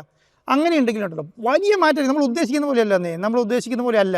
കേരളത്തിൽ എപ്പോഴും പറയുന്ന കാര്യമുണ്ടല്ലോ, കേരളത്തിൽ ഏറ്റവും കൂടുതൽ 5 സ്റ്റാർ ഹോട്ടലുള്ള സ്ഥലം, ഇന്ത്യയിൽ ഏറ്റവും കൂടുതൽ 5 സ്റ്റാർ ഹോട്ടലുള്ള സ്ഥലം കേരളമാണ്. കാരണം എന്താ? ഇവിടെയാണ് ഏറ്റവും കൂടുതൽ ടൂറിസ്റ്റ് ഉള്ള സ്ഥലം, അല്ലേ? എവിടെയാണോ ഒരു വളക്കൂറുള്ള മണ്ണുള്ളത്, അത് സ്പോർട്സിന് വളക്കൂറുള്ള മണ്ണാണ്. ഇവിടെ വളക്കൂറുള്ള മണ്ണിൽ നല്ല രീതിയിൽ സ്പോർട്സ് വളരും. ഞാനത് നല്ല വിശ്വസിക്കുന്ന ആളാണ്. ടൂറിസവും സ്പോർട്സും കേരളം വിജയിച്ചാണ്ടല്ലോ പിന്നെ തൊടാൻ കഴിയില്ല കേരളത്തെ. അർജൻറ്റീന എന്ന് പറയുന്ന രാജ്യം നടന്നു പോകുന്നത് ഈ ഫുട്ബോളിൽ വെച്ചിട്ടാണ്. ഒരു രാജ്യം നടന്നു പോകുന്നത് ഒരു ടീം മതി. ഞാൻ പറഞ്ഞത് 15-20 പേരുള്ള ഒരു ടീമാണ് ആ രാജ്യത്ത് നടത്തിക്കൊണ്ട് പോകുന്നത്. അതിനേക്കാൾ 50 ഇരട്ടി വാല്യൂ ഉള്ള സ്ഥലമാണ് കേരളം. അത്ര മാറ്റം ഉണ്ടാക്കാൻ പറ്റും നമുക്ക്. കാസർഗോഡ് തുടങ്ങി ഒരു ട്രെയിനിൽ കയറിയ തിരുവനന്തപുരം എല്ലാ ഡിസ്ട്രിക്റ്റും ടച്ച് ചെയ്ത് തിരുവനന്തപുരത്ത് പോയി എത്താൻ പറ്റുന്ന ഒരു സ്ഥലം ഇന്ത്യയിലുണ്ടോ? ലോകത്ത് എവിടെയിലുണ്ടോ ഒരു സംസ്ഥാനത്ത് അങ്ങനെ പോകാൻ പറ്റിയ? ഈ കേരളം മാത്രമേ ഉള്ളൂ. നമ്മളൊരു കാൽനട ജാഥ, നിങ്ങൾ തമിഴ്നാട്ടിലൊരു കാൽനട ജാഥ പ്ലാൻ ചെയ്ത് നോക്കി എല്ലാ ഡിസ്ട്രിക്റ്റും കൂടി ചിന്തിക്കാൻ പറ്റും നമുക്ക്. കർണാടകയിൽ പറ്റുമോ? പക്ഷേ കേരളത്തിൽ പറ്റും. എല്ലാവരെയും ഒറ്റക്കെട്ടായി നിർത്താൻ പറ്റും, ഇല്ലേ? മനുഷ്യച്ചങ്ങനെ കാസർഗോഡ് തുടങ്ങി തിരുവനന്തപുരം വരെ ഒറ്റക്കെട്ടായി നിർത്താൻ പറ്റില്ലേ? ഇതുപോലെയാണ് നമ്മളെ സംബന്ധിച്ച് ഒറ്റക്കെട്ടായി തീരുമാനിച്ചാലുണ്ടല്ലോ എന്ത് പിടിച്ചു. അതുകൊണ്ട് ഞാൻ പറയാം, എല്ലാവരും സ്വപ്നം കാണട്ടെ. നിങ്ങൾ അടുത്ത പ്രാവശ്യം റിപ്പോർട്ട് TV ആണെന്നൊന്നുമില്ല, ഞാൻ അവിടെ പോയി സ്വന്തമായിട്ടിരുന്ന് കളി കാണും, പൈസ കൊടുത്ത് ടിക്കറ്റ് വാങ്ങി കളി കാണും. എനിക്ക് അതിനകത്ത് ഈഗോ ഇല്ല കേട്ടോ. ഏഷ്യനെറ്റ് ബസ്സിനെ കൊണ്ടുവന്നാൽ ഞാൻ സന്തോഷത്തോടു കൂടി കാണും. 24 പോയി കാണാൻ ഞാൻ സന്തോഷത്തോടു കൂടി കാണും. മനോരമ വന്ന് കൊടുത്താലും ഞാൻ സന്തോഷത്തോടെ കാണും. എന്നെ സംബന്ധിച്ചിടത്തോളം ഒരു ബുദ്ധിമുട്ടുള്ള ആളല്ല. എനിക്കതിൽ വലിയ ജലസി കയറിയിട്ട് അയ്യോ അവരത് കൊണ്ടു ആ വലിയ ഇവൻറ്റ് നടത്തണം, അതിനേക്കാൾ വലിയ ഇവൻറ്റ് നടത്തണം എന്ന് ആഗ്രഹമില്ല. നടന്നാൽ നമ്മളെ കൊണ്ട് ചെയ്യാൻ പറ്റുന്ന കാര്യം നല്ല രീതിയിൽ നടത്തും. ഇല്ലെങ്കിൽ മിണ്ടാതിരിക്കും, ഒരു ബുദ്ധിമുട്ട് ആ കാര്യത്തിലില്ല. റിപ്പോർട്ടർ TVക്ക് ഈ ഓർഡർ ഗവൺമെൻറ് തന്നിട്ട് നമ്മൾ ആരോടെങ്കിലും പറഞ്ഞോ? ഇല്ല. നമുക്ക് വേണമെങ്കിൽ വാർത്തയാക്കാമായിരുന്നല്ലോ. അന്നത്തെ ആ ദിവസം മുഴുവൻ ആഘോഷിക്കാം. മെസ്സിനെ കൊണ്ടിരുന്ന ടെൻഡർ റിപ്പോർട്ടർ TVക്ക് എന്ന് പറഞ്ഞ് വാർത്തയാക്കി കൂടായിരുന്നു. ആക്കിയോ? ഇത് കഴിഞ്ഞ് സെൻട്രൽ ഗവൺമെൻറ് പെർമിഷൻ കിട്ടിയപ്പോൾ നമ്മളാക്കിയോ? ഫിനാൻസിൻ്റെയോ അല്ലെങ്കിൽ ഏതെങ്കിലും പെർമിഷൻ കിട്ടിയതാക്കിയോ? നമ്മൾ മെസ്സിൻ്റെ എഗ്രിമെൻറ്റ് വെച്ചിട്ട് നമ്മളാക്കിയോ? അർജൻറ്റീനൻ്റെ എഗ്രിമെൻറ്റ് വെച്ചിട്ട് നമ്മളാക്കിയില്ലല്ലോ. നമ്മളെന്താ ആക്കാതിരുന്നത്? നമുക്ക് ആഘോഷിച്ചുകൂടായിരുന്നു. ഒന്ന് നമുക്ക് പെർമിഷൻസ് എല്ലാം കിട്ടി, എഗ്രിമെൻറ്റ് വെച്ചു, എന്നിട്ട് നമ്മളാക്കിയില്ല. നമ്മൾ മിണ്ടാതിരിക്കില്ലേ ചെയ്തേ? അപ്പോൾ എന്താ എല്ലാവരും വിചാരിച്ചതറിയോ? ഇതിൽ വേറെന്തോ അടികളി നടക്കുകയാണ്, ഇതില്ല എന്നുള്ളതാണ്. നമുക്കങ്ങനെ അടങ്ങിയിരിക്കാൻ ഒരു മടിയുള്ള ആൾക്കാരല്ല. പക്ഷേ ഇത് വലിയ വിജയമാക്കുക എന്നുള്ളതാണ് ഇനി ലക്ഷ്യം. ഇതിനെല്ലാവരും സഹകരിക്കണം എന്നുള്ള അർത്ഥത്തിലാണ് ഞാൻ പറയാം. അതുകൊണ്ടാണ് പറഞ്ഞത് ആർക്ക് വേണമെങ്കിലും ഇവൻറ്റുകൾ നടത്താം, ഇവർ കൊണ്ടുവരണം. റിപ്പോർട്ടേറ്റീവ് ചെയ്യാൻ പറ്റുന്ന കാര്യങ്ങളെല്ലാം റിപ്പോർട്ടേറ്റീവ് ചെയ്ത് തരും. ടെലികാസ്റ്റ് ചെയ്യണം, ഫ്രീ ആയിട്ട് ടെലികാസ്റ്റ് ചെയ്യാം, ഒരു ബുദ്ധിമുട്ടില്ല. നമുക്ക് ചെയ്യാൻ പറ്റുന്ന കാര്യങ്ങൾ മുഴുവൻ ചെയ്യും എന്നുള്ളതാണ്. 130 കോടി എന്ന് പറയുമ്പോൾ നിലവിലെ കണക്ക് പ്രകാരമാണെങ്കിൽ ഒരു 4 ചാനലെങ്കിലും തുടങ്ങാനുള്ളൊരു അസറ്റാണത്. അങ്ങനൊരു ചിന്ത പോകാതെ എന്തുകൊണ്ട് ഈ മെസ്സിയിലേക്ക് എത്തി എന്നത് ആലോചിക്കുമ്പോൾ അതൊരു വലിയ വെല്ലുവിളി ഏറ്റെടുക്കുകയാണ്. പേഴ്സണലായിട്ട് ചോദിക്കുകയാണെങ്കിൽ എവിടെ നിന്നാണ് ഈ ധൈര്യം വരുന്നത്? ഇത്രയും വലിയ ധൈര്യം 130 കോടിയിൽ നിൽക്കണ്ട, അതിൻ്റെ ഇരട്ടിൻ്റെ മേലെ നമുക്ക് മുടക്കുണ്ട്. അത് മുടക്കുണ്ടാവും. ഈ ഇവൻ്റ് കഴിയുമ്പോൾ വലിയ മുടക്കുണ്ടാവും. നമ്മൾ ആ ഒരു ഇനീഷ്യൽ എമൗണ്ട് എന്നുള്ള നിലയ്ക്ക് 130 കോടി എന്നുള്ളത് പറഞ്ഞതേ ഉള്ളൂ. പക്ഷേ ഇനി അങ്ങോട്ട് സെക്കൻഡ് ടീം, ഇനിയുള്ള കളികൾ, ഇൻവെസ്റ്റ്മെൻറ്റ്, ട്രാവലിങ്, അവരെ എക്സ്പെൻസ് എന്ന് പറഞ്ഞാൽ വലിയ എമൗണ്ടാണ്. നമ്മൾ ചിന്തിക്കുന്നതിനേക്കാളും വലിയ എമൗണ്ടാണ്. എന്തുകൊണ്ട് അങ്ങനെ ധൈര്യം വന്നു എന്ന് ചോദിച്ചിട്ടുണ്ടെങ്കിൽ, നമ്മൾ അധ്വാനിച്ചുണ്ടാക്കിയ പൈസയാണെങ്കിൽ അത് എവിടെയും പോകില്ല എന്നൊരു വിശ്വാസം നമുക്കുണ്ടാവും. എപ്പോഴും ഉണ്ടാകുന്നൊരു വിശ്വാസം അതാണ്. നമ്മളെ സംബന്ധിച്ചിടത്തോളം ആ വിശ്വാസം എനിക്ക് എന്നും ഉണ്ട്. എൻ്റെ കയ്യിൽ നിന്ന് എൻ്റെ കയ്യിൽ നിന്ന് പൊളിഞ്ഞ ബിസിനസ്സുകൾ കുറവാണ്. പൊളിഞ്ഞ ബിസിനസ് കുറവാണെന്ന് പറയാൻ കാരണം അത് ഏതെങ്കിലും രീതിയിൽ നമുക്ക് തിരിച്ചു വന്നിട്ടുണ്ടാവാം എന്നുള്ളതാണ്. അപ്പം 1 രൂപ ഇൻവെസ്റ്റ് ചെയ്യുമ്പോൾ അത് ഇൻവെസ്റ്റ് ചെയ്യുന്നതിൻ്റെ ആംഗിൾ 2ആണ്. ഒന്ന് പേരാണോ, ഒന്ന് റവന്യൂ ആണോ, ഒന്ന് പ്രോഫിറ്റാണോ, ഇത് മാത്രം നോക്കിയിട്ടാണ് നമ്മൾ എപ്പോഴും ഉണ്ടാക്കുക. ഞാൻ ചെയ്ത എല്ലാ ബിസിനസ്സിൻ്റെ അകത്തും റവന്യൂ ഉണ്ട്, പ്രോഫിറ്റുണ്ട്, പിന്നെ പേരുണ്ട്. നിങ്ങൾ എൻ്റെ ഏത് ബിസിനസ് എടുത്ത് നോക്കിക്കോളൂ, നല്ല പേരുള്ള ബിസിനസ്സേ ഞാൻ ചെയ്തിട്ടുള്ളൂ, നല്ല രീതിയിൽ ടേൺ ഓവറുള്ള ബിസിനസ്സേ ഞാൻ ചെയ്തിട്ടുള്ളൂ, നല്ല രീതിയിൽ പ്രോഫിറ്റുള്ള ബിസിനസ്സേ ഞാൻ ചെയ്തിട്ടുള്ളൂ. ഹോട്ടൽസ് ആയാലും റിപ്പോർട്ട് TV ആയാലും ഇലക്ട്രോണിക്സ് ആണെങ്കിലും ഒക്കെ അങ്ങനെയാണ്. അപ്പം അതുകൊണ്ട് എനിക്ക് ഉറപ്പാണ് വലിയ ഇൻവെസ്റ്റ് ചെയ്താലേ വലുതായിട്ട് ലാഭം കിട്ടുള്ളൂ. നമുക്ക് അണ്ണാന് നമുക്ക് എത്ര കഴിക്കാൻ പറ്റും, ഒരു അണ്ണാൻ എത്ര ഭക്ഷണം കഴിക്കാൻ പറ്റും, ആനയ്ക്ക് എത്ര കഴിക്കാൻ പറ്റും, അതാണ്. വലിയ വായുണ്ടെങ്കിൽ വലുതായിട്ട് കഴിക്കാം, ചെറിയ വായാണെങ്കിൽ ചെറുതായിട്ട് കഴിക്കാം. വലുതായിട്ട് സ്വപ്നം കണ്ടു നടത്തിയാൽ വലുതായിട്ട് നടക്കും. ഞാൻ ചിന്തിക്കുന്നതും ചെറിയ ആൾ ചിന്തിക്കുന്നതും ഒരുപോലെ തന്നെയാണ്. അദാനി ഞാൻ ചിന്തിക്കുന്നതിനേക്കാളും കൂടുതൽ ചിന്തിക്കുന്നു വിചാരിക്കുന്നുണ്ടോ? അദാനി 1.5 കോടി സ്റ്റാഫിന് വെക്കുന്നുണ്ടാവും. 1.5 കോടി സ്റ്റാഫിന് അദാനി കാണുന്നുണ്ടാവുമോ? ഒരിക്കലും കാണുന്നുണ്ടാവില്ല. അദ്ദേഹം ചർച്ച ചെയ്യുന്ന എത്ര പേരോടായിരിക്കും? നമ്മൾ ചർച്ച ചെയ്യുന്ന ഒരു 10 പേരോടായിരിക്കും ചർച്ച ചെയ്യുന്നുണ്ടാവുക. നമ്മൾ അങ്ങനെ ചിന്തിച്ചാൽ മതി. എപ്പോഴും പറയുമല്ലോ, അംബാനീൻ്റെ അച്ഛൻ ദരിദ്രനായിരുന്നു, അംബാനിയാണ് മുതലാളിയായിട്ട് ജനിച്ചിട്ടുള്ളൂ, അംബാനീൻ്റെ അച്ഛൻ ദരിദ്രനായിട്ട് ജനിച്ചതാണ്. കാണുന്നതിൻ്റെ വ്യത്യാസമുള്ളൂ. നമ്മൾ കാണാൻ തീരുമാനിക്കുക, നമ്മൾ ചെയ്യാൻ തീരുമാനിക്കുക. വിദ്യാർത്ഥികൾ അവരെല്ലാം സ്വപ്നം കാണാൻ പഠിപ്പിക്കുക എന്നുള്ളത് മാത്രമേ ഇതിനകത്ത് ചെയ്യാൻ മാർഗമുള്ളൂ. സ്വപ്നം കാണാതെ ഒരാളും എവിടെ എത്തില്ല. ഫോർകാസ്റ്റ് ചെയ്യാതെ ഒരാൾക്ക് എവിടെ എത്താൻ കഴിയില്ല. ഒരു വണ്ടി വാങ്ങാൻ തീരുമാനിച്ചിട്ടുണ്ടെങ്കിൽ തലേദിവസം രാത്രിയിലൊന്ന് സ്വപ്നം കാണണം, ഞാൻ ഓടിച്ചു പോകുന്നത്. ഒരു വണ്ടി വാങ്ങാൻ തീരുമാനിച്ചുള്ള കാര്യമാണ് പറയുന്നത്. നമ്മളൊരു ഫ്ലൈറ്റിൽ പോവുകയാണെങ്കിൽ തലേദിവസം ചിന്തിക്കണം. നമ്മൾ എക്കണോമിക് ക്ലാസ്സിലാണ് പോകുന്നത്. എൻ്റെ മുന്നിൽ കണ്ട ഒരുത്തൻ ബിസിനസ് ക്ലാസ്സിലിരുന്ന് പോകുന്നത്. അപ്പോൾ ആ ബിസിനസ് ക്ലാസ്സിലേക്ക് ഒന്ന് പോകുന്നതിനൊന്ന് ചിന്തിക്കണം. ഒരു ദിവസം നമുക്ക് അവിടെ ഇരുന്ന് പോകാൻ ചിന്തിക്കാൻ പറ്റണം നമ്മളെ കൊണ്ട്. ഒരു സാധാരണ കളിക്കുന്ന കുട്ടി മെസ്സിനെ കണ്ട് തീരുമാനിക്കണം, ഞാനിവിടെ എത്തുമെന്ന് ചെയ്യുമ്പോൾ. അത് മാത്രമേ നമ്മൾ ചെയ്യുന്നുള്ളൂ, അതിനേക്കാൾ അപ്പുറം ഒന്നും ചെയ്യുന്നില്ല. ഒരു 10 കളിക്കാരെ ഉണ്ടാക്കിയാലുണ്ടല്ലോ, വേണ്ട ഒരു കളിക്കാരെ ഉണ്ടാക്കിയാലും, ഒരു IM വിജയനെ ഉണ്ടാക്കിയാലുണ്ടല്ലോ, നമ്മളിത് വിജയിച്ചു എന്നുള്ളതാണ്. അതിന് 400 കോടിയോ 300 കോടിയോ എന്നുള്ളതല്ല, ഒറ്റയാൾ മതി. ആ ആളുണ്ടാക്കി തരുന്ന പേരുണ്ടല്ലോ ജീവിതാവസാനം വരെ നിൽക്കും. പക്ഷേ 1 ദിവസം കൊണ്ടോ 2 ദിവസം കൊണ്ടോ പോലെ ബിസിനസ് ഈ തലമുറ കൊണ്ട് അവസാനിക്കും. പക്ഷേ നിങ്ങൾക്ക് ഗാന്ധിജീനെ മറക്കാൻ പറ്റുമോ? പറ്റില്ല. 10 തലമുറ കഴിഞ്ഞാൽ മറക്കാൻ പറ്റുമോ? പറ്റില്ല. അത് ചെയ്യേണ്ട പണിയെടുക്കുക എന്നുള്ളത് മാത്രമേ ഉള്ളൂ. സാർ ഇപ്പോൾ സൂചിപ്പിച്ച പേര് പോലെ തന്നെ സാർ പറഞ്ഞു എല്ലാവരും ഒഴിഞ്ഞു, സർക്കാർ മാത്രമേ ഉണ്ടായിരുന്നുള്ളൂ. സർക്കാരിൻ്റെ കൂടെ തന്നെ ഇപ്പോൾ പറഞ്ഞ പോലെ വിജയേട്ടനായാലും യൂഷ് ഷറഫലി ആയാലും ആ പഴയ കളിക്കാർ അവർക്കറിയാം എന്താണ് ഇതിനുള്ള ബുദ്ധിമുട്ടെന്ന്. അവർ കൂടെ നിന്നിട്ടുണ്ട് അല്ലേ ഒപ്പം. ഞാനതുപോലെ യൂഷ് ഷറഫലി ആയാലും മിനിസ്റ്റർ ആയാലും IM വിജയനാണെങ്കിലും കളിക്കാരെല്ലാം ക്ലീനാണ് കേട്ടോ. ഇവരുടെ മനസ്സ് ക്ലീനാണ്. അതെനിക്ക് ഞാൻ ഇത്ര അടുത്ത് സംസാരിച്ചതും പെരുമാറിയതും അടുത്ത കാലത്ത്. ഇപ്പോൾ ഷറഫലി സാറാണെങ്കിൽ പുള്ളിക്ക് ഇത് ആത്മാർത്ഥമായിട്ട് നിൽക്കുകയാണ്. പോയി എന്നാണ് എല്ലാവരും വിളിച്ച് പറയുന്നത്. വെറുതെ അവിടെ പോയി നിന്ന് മോശക്കെടാൻ നിൽക്കണ്ട കേട്ടോ, നാണം കെടാൻ നിൽക്കണ്ട എന്ന് പറയുന്ന സമയത്ത് നമ്മുടെ കൂടെ നിൽക്കുകയാണ്. IM വിജയനും അത് തന്നെയാണ് അവസ്ഥ. പ്രധാനപ്പെട്ട കളിക്കാരല്ല അത് തന്നെയാണ് അവസ്ഥ. അപ്പം ഇവരാണ് നമുക്ക് ശരിക്കും പ്രചോദനം, ഇവർ നമ്മുടെ കൂടെ നിന്നത്. നമ്മൾ ശരിക്കും പറഞ്ഞാൽ ഞാൻ മാധ്യമപ്രവർത്തനമല്ലല്ലോ, ഞാൻ മാധ്യമപ്രവർത്തകരുടെ കൂടെ കൂടിയിട്ടാണ് ഞാൻ മാധ്യമപ്രവർത്തനായത് അല്ലേ. ഞാൻ കളിക്കാരനല്ല, പക്ഷേ ഞാൻ കളിക്കാരൻ്റെ കൂടെ കൂടി കളിക്കാരനാവും. അപ്പം ഇവരെന്നെ അങ്ങനെ സപ്പോർട്ട് ചെയ്യും എന്ന് വിചാരിച്ചതാണ്. ഞാൻ മന്ത്രിയുടെ കൂടെ ഒന്ന് മന്ത്രിയാവാൻ ഉദ്ദേശിച്ചില്ല കേട്ടോ. വിവാദങ്ങളുടെ ഒരു സമയമല്ല ട്രോളുകൾ വന്നിട്ടുണ്ട്. അതായത് പിന്നെ ഇതിൻ്റെ ഒപ്പം തന്നെ മെസ്സി വരുന്നതുമായി ബന്ധപ്പെട്ട് ഏറ്റവും കൂടുതൽ ട്രോളുകൾ, അത് പലതും വ്യക്തിപരമായിട്ടുള്ള ട്രോളുകൾ ഉണ്ടായിരുന്നു. അപ്പോൾ ഈ ട്രോളുകളൊക്കെ ഇപ്പം തിരിഞ്ഞു നോക്കുമ്പോൾ എന്ത് തോന്നുന്നു? ഈ ട്രോളുകൾ വന്നില്ലായിരുന്നെങ്കിലുണ്ടല്ലോ നമ്മൾ പെട്ടിയിൽ അടച്ചാൽ വന്നത് കൊണ്ടാണ് നമ്മൾ രക്ഷപ്പെട്ടെ. വന്നില്ലെങ്കിൽ അവസാനത്തെ പെട്ടിയായിരുന്നു അവിടെ ആണി അടിച്ച് പണ്ട് മരമുറി പറഞ്ഞ പോലെ ഒന്നും ആയിരിക്കില്ല അത്, നമുക്ക് പറയാം. പക്ഷേ ഇതിൻ്റെ സ്ഥാനത്ത് പറഞ്ഞിട്ടുണ്ടെങ്കിൽ ട്രോളെന്ന് പറഞ്ഞിട്ടുണ്ടെങ്കിൽ, പക്ഷെ ഇതിന് പ്രത്യേകത ഉണ്ടായിരുന്നു. എന്താണെന്നറിയോ, ഇതിൻ്റെ അകത്ത് നമ്മൾ ഫൈറ്റ് ചെയ്തിട്ട് തോറ്റു എന്നുള്ളൊരു ഫീൽ ഉണ്ടായിരുന്നു ഈ ട്രോളുകളെല്ലാം. മനസ്സിലായോ? ആരും നമ്മളോട് പൈസ അടച്ചിട്ടില്ല എന്ന് പറഞ്ഞിട്ടില്ല, ആരും നമ്മളെ പറ്റിച്ചു എന്ന് പറഞ്ഞിട്ടില്ല, ആരും നമ്മൾ പൈസ മേടിച്ചു എന്ന് പറഞ്ഞിട്ടില്ല. അങ്ങനെയുള്ള ഒരു സംവിധാനമില്ല. നിങ്ങൾ എന്തിനീ വേണ്ടാത്ത പണിക്ക് നിന്നു എന്നുള്ള നിലയ്ക്കുള്ളൊരു ട്രോളാണ് മുഴുവൻ ആൾക്കാരും. മെസ്സിനോടൊക്കെയല്ല പറയുന്നത്. അറിയോ ഇയാളെ വല്ല കേട്ടിട്ടുണ്ടോ? അതൊരു ചെറിയ വിഭാഗം മാത്രമാണ്, വലിയൊരു വിഭാഗം നമുക്കൊപ്പം ഉണ്ട്. അതുണ്ട്. അത് ഞാൻ പറയുന്നത് ഈ ചെറിയ വിഭാഗമാണല്ലോ ഈ വലിയ പ്രശ്നം ഉണ്ടാക്കുക. അപ്പം അവരാണല്ലോ ട്രോള്. വലിയ വിഭാഗം നമ്മൾ ട്രോളൊന്നും വരില്ല, അവർ സൈലൻ്റ് ആയിട്ട് എല്ലാം കാണും. മനസ്സിലായില്ലേ? അവർ വിജയത്തിൻ്റെ കൂടെയും നഷ്ടത്തിൻ്റെ കൂടെയും ഒക്കെ ഉണ്ടാവും. പക്ഷേ ഈ ട്രോളുന്ന ആൾക്കാരിൽ ഞാൻ കണ്ട ഒരു കാര്യം എന്ന് പറയുന്നത്, ഇവർ നമ്മളെ ഇകഴ്ത്തി കാണിക്കുമ്പോൾ അവരുടെ മനസ്സിലതുണ്ട്, മെസ്സി വരണമെന്നുണ്ട്, ഇത് ചെയ്യണമെന്നുണ്ട്. അതിൻ്റെ ഒരു വിജയമായിരിക്കും ചിലപ്പം ഇത് നടന്നിട്ടുണ്ടാവുക. ഇന്നലെ ഇന്നൊന്നും ട്രോളില്ലല്ലോ. ഇല്ല. അപ്പോൾ ഇനിയിപ്പോൾ വളരെ ചുരുങ്ങിയ സമയമുള്ളൂ, ഒരു 2-2.5 മാസമാണുള്ളത്. ഒരു വലിയ ഉത്സവത്തിന് കൊടി ഉയർന്നു കഴിയുകയാണ്, അല്ലെങ്കിൽ വെടിക്കെട്ടിന് തിരി കൊളുത്തി കഴിഞ്ഞിരിക്കുകയാണ്.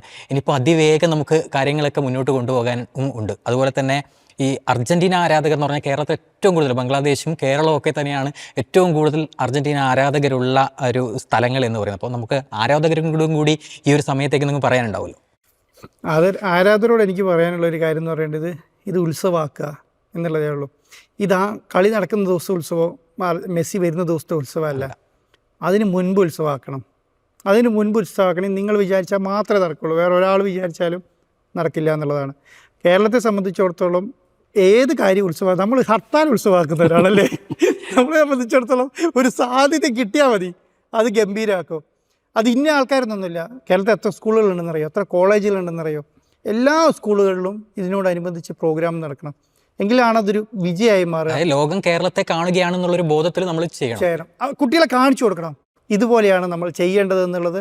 അധ്യാപകർ കാണിച്ചു കൊടുക്കണം, വിദ്യാലയങ്ങൾ കാണിച്ചു കൊടുക്കണം, കോളേജുകൾ കാണിച്ചു കൊടുക്കണം, വിദ്യാർത്ഥി പ്രസ്ഥാനങ്ങൾ കാണിച്ചു കൊടുക്കണം. ഞാൻ വിദ്യാർത്ഥി നേതാക്കന്മാരോടൊക്കെ എനിക്കതാ പറയാനുള്ളത്. അത് DYFI ആയാലും SFI ആയാലും KSU ആയാലും ഏത് പാർട്ടി ആയാലും AVP ആയാലും ഏതാണെങ്കിലും വിദ്യാർത്ഥികൾക്ക് കാണിച്ചു കൊടുക്കണം നേതാക്കന്മാർ, നിങ്ങളിത് ചെയ്യണം. ഇതാണ് ഒരു യൂണിറ്റി എന്ന് കാണിച്ചു കൊടുക്കാൻ കഴിയണം ജനങ്ങൾക്കിടയിൽ. ഇതാണ് ഒരു വിജയം എന്ന് പറയുന്നത്. അതിൻ്റെ മിഡിൽമാനായിട്ട് റിപ്പോർട്ടേറ്റീവ് എവിടെ ഉണ്ടാവും? പക്ഷേ അതിനകത്തൊരു പക്ഷപാതമൊന്നും ഉണ്ടാവില്ല. സ്പോർട്സിൽ റിപ്പോർട്ടേറ്റീവ് ഒരു പക്ഷപാതമില്ല കേട്ടോ, അല്ലെങ്കിലും പക്ഷപാതമില്ല, സ്പോർട്സിൽ ഒരു പക്ഷപാതമില്ല. അപ്പോൾ ഇത് വിജയിപ്പിക്കുക എന്നുള്ളതാണ്. ഞാൻ ഇപ്പോൾ പ്രതിപക്ഷ നേതാവിനോടാണെങ്കിലും ഞാൻ നേരത്തെ പറഞ്ഞിട്ടുണ്ട്, ഞങ്ങൾ കളി കൊണ്ട് സഹായിക്കാം എന്ന് അദ്ദേഹം പറഞ്ഞിട്ടുണ്ട്. മുഖ്യമന്ത്രിയോടാണെങ്കിലും എല്ലാവർക്കും അറിയാവുന്ന കാര്യമാണ്, സർക്കാരിൻ്റെ അടുത്ത എഫേർട്ടാണെങ്കിലും ഇതൊരു ആഘോഷമാക്കി മാറ്റുക എന്നുള്ളത്, കേരളത്തിൻ്റെ ആഘോഷമാക്കി മാറ്റി കഴിഞ്ഞാൽ അതുണ്ടാക്കുന്ന ഇമ്പാക്റ്റ് ഒരു രാഷ്ട്രീയത്തിന് 5 വർഷം പോലെയല്ല. ഇത് നിങ്ങൾ ലൈഫിലേക്ക് നമ്മുടെ വിദ്യാർത്ഥികൾക്ക്, നമ്മുടെ യുവജനങ്ങൾക്ക്, നമ്മുടെ സംസ്ഥാനത്തും ചെയ്യുന്ന ഒരു നീക്കിയിരിപ്പാവും. അത് മനസ്സിലാക്കി പ്രവർത്തിക്കുക. എല്ലാ പ്രാവശ്യം നടന്നുകൊണ്ടില്ല കേട്ടോ. ഇതുപോലെ നാഷണൽ ടീമുകളെ കൊണ്ടുവന്ന് കളിപ്പിക്കുക എന്ന് പറയുന്നത് എല്ലാ പ്രാവശ്യം വിചാരിക്കുന്നില്ല. എനിക്ക് തോന്നുന്നില്ല ഈ ഒരു കളി കഴിഞ്ഞ് പോടുന്ന അടുത്ത വർഷം അർജൻറ്റീനയോ വരുമെന്ന് തോന്നുന്നില്ല. വേറെ ടീം വന്നേക്കാം. അപ്പം നമുക്ക് കയ്യിൽ ഇപ്പോൾ കിട്ടിയ അവസരം എന്താ? ഇതാണ്. ഇത് മാക്സിമം വൃത്തിയായി ഉപയോഗിക്കുക എന്നുള്ളത്. ആ ലെവലിൽ ചിന്തിക്കുന്നു എന്നുള്ള കാര്യത്തിൽ എനിക്ക് ഇപ്പോഴും സംശയമുണ്ട്.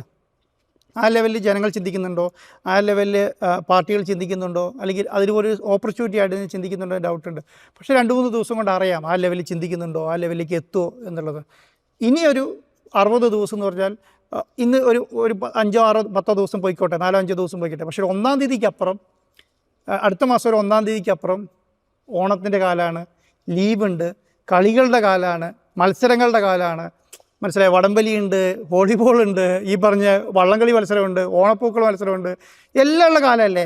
ഇതിൻ്റെ കൂടെ മെസ്സിൻ്റെ ഒരു ആഘോഷം കൂടെ, അർജൻറ്റീനയുടെ ഒരു ആഘോഷം കൂടെ വെച്ചാൽ ഈ സാധനം ഓട്ടോമാറ്റിക്കലി വേറെ ലെവലിൽ പോകും എന്നുള്ളതാണ്. രാവിലെ ചില പ്രേക്ഷകരും അല്ലെങ്കിൽ ആരാധകരും പറഞ്ഞൊരു കാര്യം, ഈ ഓണക്കാലത്ത് ഞങ്ങൾ പ്രതീക്ഷിക്കുന്ന മാവേലിയല്ല, മെസ്സിയാണ്, ഇത്തവണത്തെ മെസ്സിയാണ് എന്നുള്ളതാണ്. ഞാൻ ചോദിക്കുന്നത്, നമുക്ക് എന്തായാലും ഒരു തുടക്കം ഇട്ട് കഴിഞ്ഞു, കേരള സ്പോർട്സിൻ്റെ ബ്രാൻഡ് അംബാസിഡറായി മാറാൻ റിപ്പോർട്ട് തയ്യാറാണോ എന്നുള്ളതാണ്. കാരണം നമുക്ക് ബേസിക് ആയിട്ടുള്ള സ്ട്രക്ചർ സാഹചര്യങ്ങൾ പോലും ഇല്ല ഒരു കായിക താരത്തിന് വളർന്നു വരാൻ. ഗ്രൗണ്ടുകൾ ഇല്ലാതാകുന്നു. നേരെ മറിച്ച് നമ്മൾ ആഗ്രഹിക്കുന്ന പോലെ ഒരു സ്പോർട്സ് കോംപ്ലക്സ് എന്നുള്ള കൺസെപ്റ്റിലേക്ക് നമ്മൾ ഇനിയും എത്തിയിട്ടില്ല. അതായത് ഒരു കുടക്കീഴിൽ എല്ലാ സ്റ്റേഡിയങ്ങളും എല്ലാ കായിക താരങ്ങൾക്കും പരിശീലിക്കാനുള്ള സൗകര്യങ്ങളൊന്നുമില്ല കേരളത്തെ സംബന്ധിച്ച്. അത്ര ഒരു വലിയ ഇനിഷ്യേറ്റീവ് കൂടി റിപ്പോർട്ടിൻ്റെ ഭാഗത്തു നിന്നും ഭാവിയിൽ കേരള കായിക രംഗത്തെ മുൻനിർത്തി ഉണ്ടാകാനുള്ള സാധ്യതയുണ്ട്. ഞാനൊരു ഉദാഹരണം പറയാം. ഉദാഹരണം എന്ന് പറയുകയാണെങ്കിൽ വയനാട് ദുരന്തം ഉണ്ടാക്കിയ സമയത്ത്, ദുരന്തം ഉണ്ടായി 3-ാമത്തെ ദിവസം റിപ്പോർട്ടർ TV ടൗൺഷിപ്പ് അനൗൺസ് ചെയ്തു. ടൗൺഷിപ്പ് അനൗൺസ് ചെയ്യുന്ന സമയത്ത് കേരളത്തിലെ ഒരാളുടെ മനസ്സിലും ടൗൺഷിപ്പ് ഇല്ല എന്നുള്ള കാര്യം എനിക്ക് ഉറപ്പുണ്ട്. ഒരാളുടെ മനസ്സിലില്ല, സർക്കാരിൻ്റെ മനസ്സിലില്ല, പ്രതിപക്ഷത്തിൻ്റെ മനസ്സിലില്ല, ഒരാളുടെ മനസ്സിലും ഇല്ല എന്നുള്ളതാണ്. ഞാൻ അന്ന് പറഞ്ഞൊരു കാര്യം, നിങ്ങൾക്ക് 15 സെൻറ്റ് സ്ഥലവും 2-3 മുറിയുള്ള വീടും നിങ്ങൾക്കൊരു 1000 സ്ക്വയർ ഫീറ്റിന് മേലെയുള്ള വീടും ഞാൻ തരും എന്ന് പറഞ്ഞു. അത് ഞാനന്ന് കൊടുക്കാൻ വേണ്ടി തന്നെയാണ് ഞാൻ പ്ലാൻ ചെയ്തത്. പക്ഷേ അത് സർക്കാർ കൊടുക്കാൻ തീരുമാനിച്ചു. ക്രൗഡ് ഫണ്ടിങ് നടന്നു. 750 കോടി രൂപ അക്കൗണ്ടിൽ വന്നു. അതിലൊന്നും ഞാൻ എൻ്റെ കോൺട്രിബ്യൂഷൻ ഉണ്ടെന്നില്ല. എൻ്റെ കോൺട്രിബ്യൂഷൻ എവിടെയാണെന്ന് ഞാൻ പറയാം. എൻ്റെ ഒരു ഐഡിയ ആയിരുന്നു. ആ ഐഡിയ ഇന്ന് വയനാട്ടിൽ നടപ്പിലാകുന്നുണ്ട്. ഞാൻ ഇപ്പോഴും വിചാരിക്കുന്നുണ്ട്, എല്ലാ പ്രാവശ്യത്തെയും ദുരന്തം പോലെ തന്നെ ഞാൻ റിപ്പോർട്ടർ TV അത് കൊടുക്കാം എന്ന് പറഞ്ഞില്ലായിരുന്നെങ്കിൽ എല്ലാ പ്രാവശ്യത്തെയും ദുരന്തം പോലെ ഒരു ഒരു 5 സെൻറ്റ് സ്ഥലവും ഒരു കുഞ്ഞു വീടുമായി ഒതുങ്ങിയേനെ, ഒരു എസ്റ്റേറ്റ് എടുത്ത് വലിയ ടൗൺഷിപ്പ് പ്ലാൻ ഉണ്ടാവും എന്നുള്ളത് ഞാൻ വിചാരിക്കുന്നില്ല. ആ രീതിയിലൊരു ഐഡിയ കൊടുക്കാൻ റിപ്പോർട്ടർ TVക്ക് അന്നേ കഴിഞ്ഞിട്ടുണ്ട്. അത് ഞാൻ ചെയ്തോ ചെയ്തില്ലയോ എന്നുള്ളതല്ല, അത് ചെയ്തോ ഇല്ലയോ എന്നുള്ളതാണ്. ഞാനത് എപ്പോഴും പറയുന്നത്. റിപ്പോർട്ടർ TV ചെയ്തോ ചെയ്തില്ലയോ എന്നുള്ളതല്ല, ആ പ്രോഗ്രാം അവിടെ നടക്കുന്നുണ്ടോ എന്നുള്ളതാണ്. ഇത് എല്ലാവർക്കും ചെയ്യാൻ കഴിയുന്ന കാര്യമുള്ളൂ. പക്ഷേ അത് എല്ലാവരും വിചാരിച്ചാൽ നടന്നോണമെന്നില്ല. അത് ചെയ്യാൻ പ്രാപ്തിയുള്ളവൻ പറഞ്ഞാലേ ജനങ്ങൾ വിശ്വസിക്കും, അല്ലേ? ഇപ്പോൾ ഒരു കാര്യം നടപ്പിലാക്കുമെന്ന് പ്രാപ്തിയുള്ള ഒരാൾ പറഞ്ഞാൽ വിശ്വസിക്കും. ഒരു സാധാരണക്കാരൻ പറഞ്ഞാൽ ചിലപ്പോൾ അത് വിശ്വസിച്ചോണമെന്നില്ല. അപ്പം ഇതുപോലെയുള്ള ഐഡിയാസ് നമുക്ക് കൊടുക്കാൻ കഴിയും. അതുപോലെ തന്നെ റിപ്പോർട്ടർ TVയെ സംബന്ധിച്ചിടത്തോളം നമുക്ക് ക്ലബ്ബുകൾ നിർബന്ധമാണ്. നമുക്ക് സ്പോർട്സ് സ്കൂളുകൾ നിർബന്ധമാണ്. റെസിഡൻഷ്യൽ സ്പോർട്സ് സ്കൂളുകൾ നിർബന്ധമാണ്. കേരളത്തിലെ ഓരോ ഗ്രാമങ്ങളിലും ഒരു മുതലാളി ഉണ്ടാവും, അല്ലേ? ഒരു മുതലാളി ഉണ്ടാവും. എല്ലാ ഗ്രാമങ്ങളിലും മുതലാളി ഉണ്ടാവും. സിറ്റികളിൽ ഒത്തിരി മുതലാളിമാരുണ്ടാവും, അല്ലോ. 2-3 മുതലാളി വിചാരിച്ചാണ്ടല്ലോ എന്ത് നടക്കും എന്നുള്ള. കേരളം അത്ര റിച്ചാണ് നമ്മളെ സംബന്ധിച്ചിടത്തോളം. ലോകത്ത് ഏറ്റവും കൂടുതൽ ബെൻസ് ഇറങ്ങുന്ന സ്ഥലം എവിടെയാണെന്ന് വെച്ചാൽ കേരളമാണ്. എത്ര BMW വാങ്ങുന്ന സ്ഥലം എന്ന് വെച്ചാൽ കേരളമാണ്. 50 ലക്ഷത്തിന് 1 കോടി രൂപയ്ക്കും 45 ലക്ഷം രൂപയ്ക്കും നമ്പർ പ്ലേറ്റ് വാങ്ങുന്ന സ്ഥലം കേരളമാണ്. മനസ്സിലായില്ലേ? അപ്പോൾ അത്രയും സംവിധാനമുള്ള സ്ഥലത്ത് ഇത് ചെയ്യാമെന്ന് പറഞ്ഞാൽ വലിയ കാര്യമുള്ളതല്ല. ഒരു മുഖ്യമന്ത്രി പറയുകയാണ് ഒരു ദുരിതാശ്വാസത്തിലേക്ക് പൈസ വേണമെന്ന് പറയുമ്പോൾ 750 കോടി വരുന്ന സ്ഥലം കേരളം ഉണ്ടാവുള്ളൂ, വേറൊരു സ്റ്റേറ്റിലും ഉണ്ടാവുമെന്ന് ഞാൻ വിശ്വസിക്കുന്നില്ല. കോടിക്കണക്കിന് രൂപ കൊണ്ട് ചെക്ക് കൊണ്ട് കൊടുക്കുന്ന സ്ഥലം കേരളം ഉണ്ടാവുള്ളൂ, ഞാൻ വിചാരിക്കുന്നില്ല. ഇനിഷ്യേറ്റീവിൻ്റെ കുറവേ ഉള്ളൂ എന്നാണ് ഞാൻ വിചാരിക്കുന്നത്. എപ്പോഴും ഒരു ഇനിഷ്യേറ്റീവ് വേണം, ഒരു ഐഡിയ വേണം. ഐഡിയ ഉണ്ടെങ്കിൽ ഇത് വിജയിക്കും. അപ്പം ഞാൻ വിചാരിക്കും, ഞാൻ അംബാസഡർ ആവാനൊന്നും ഞാനില്ല. ഒറ്റ കാര്യത്തെക്കുറിച്ചിട്ടേ ഉള്ളൂ.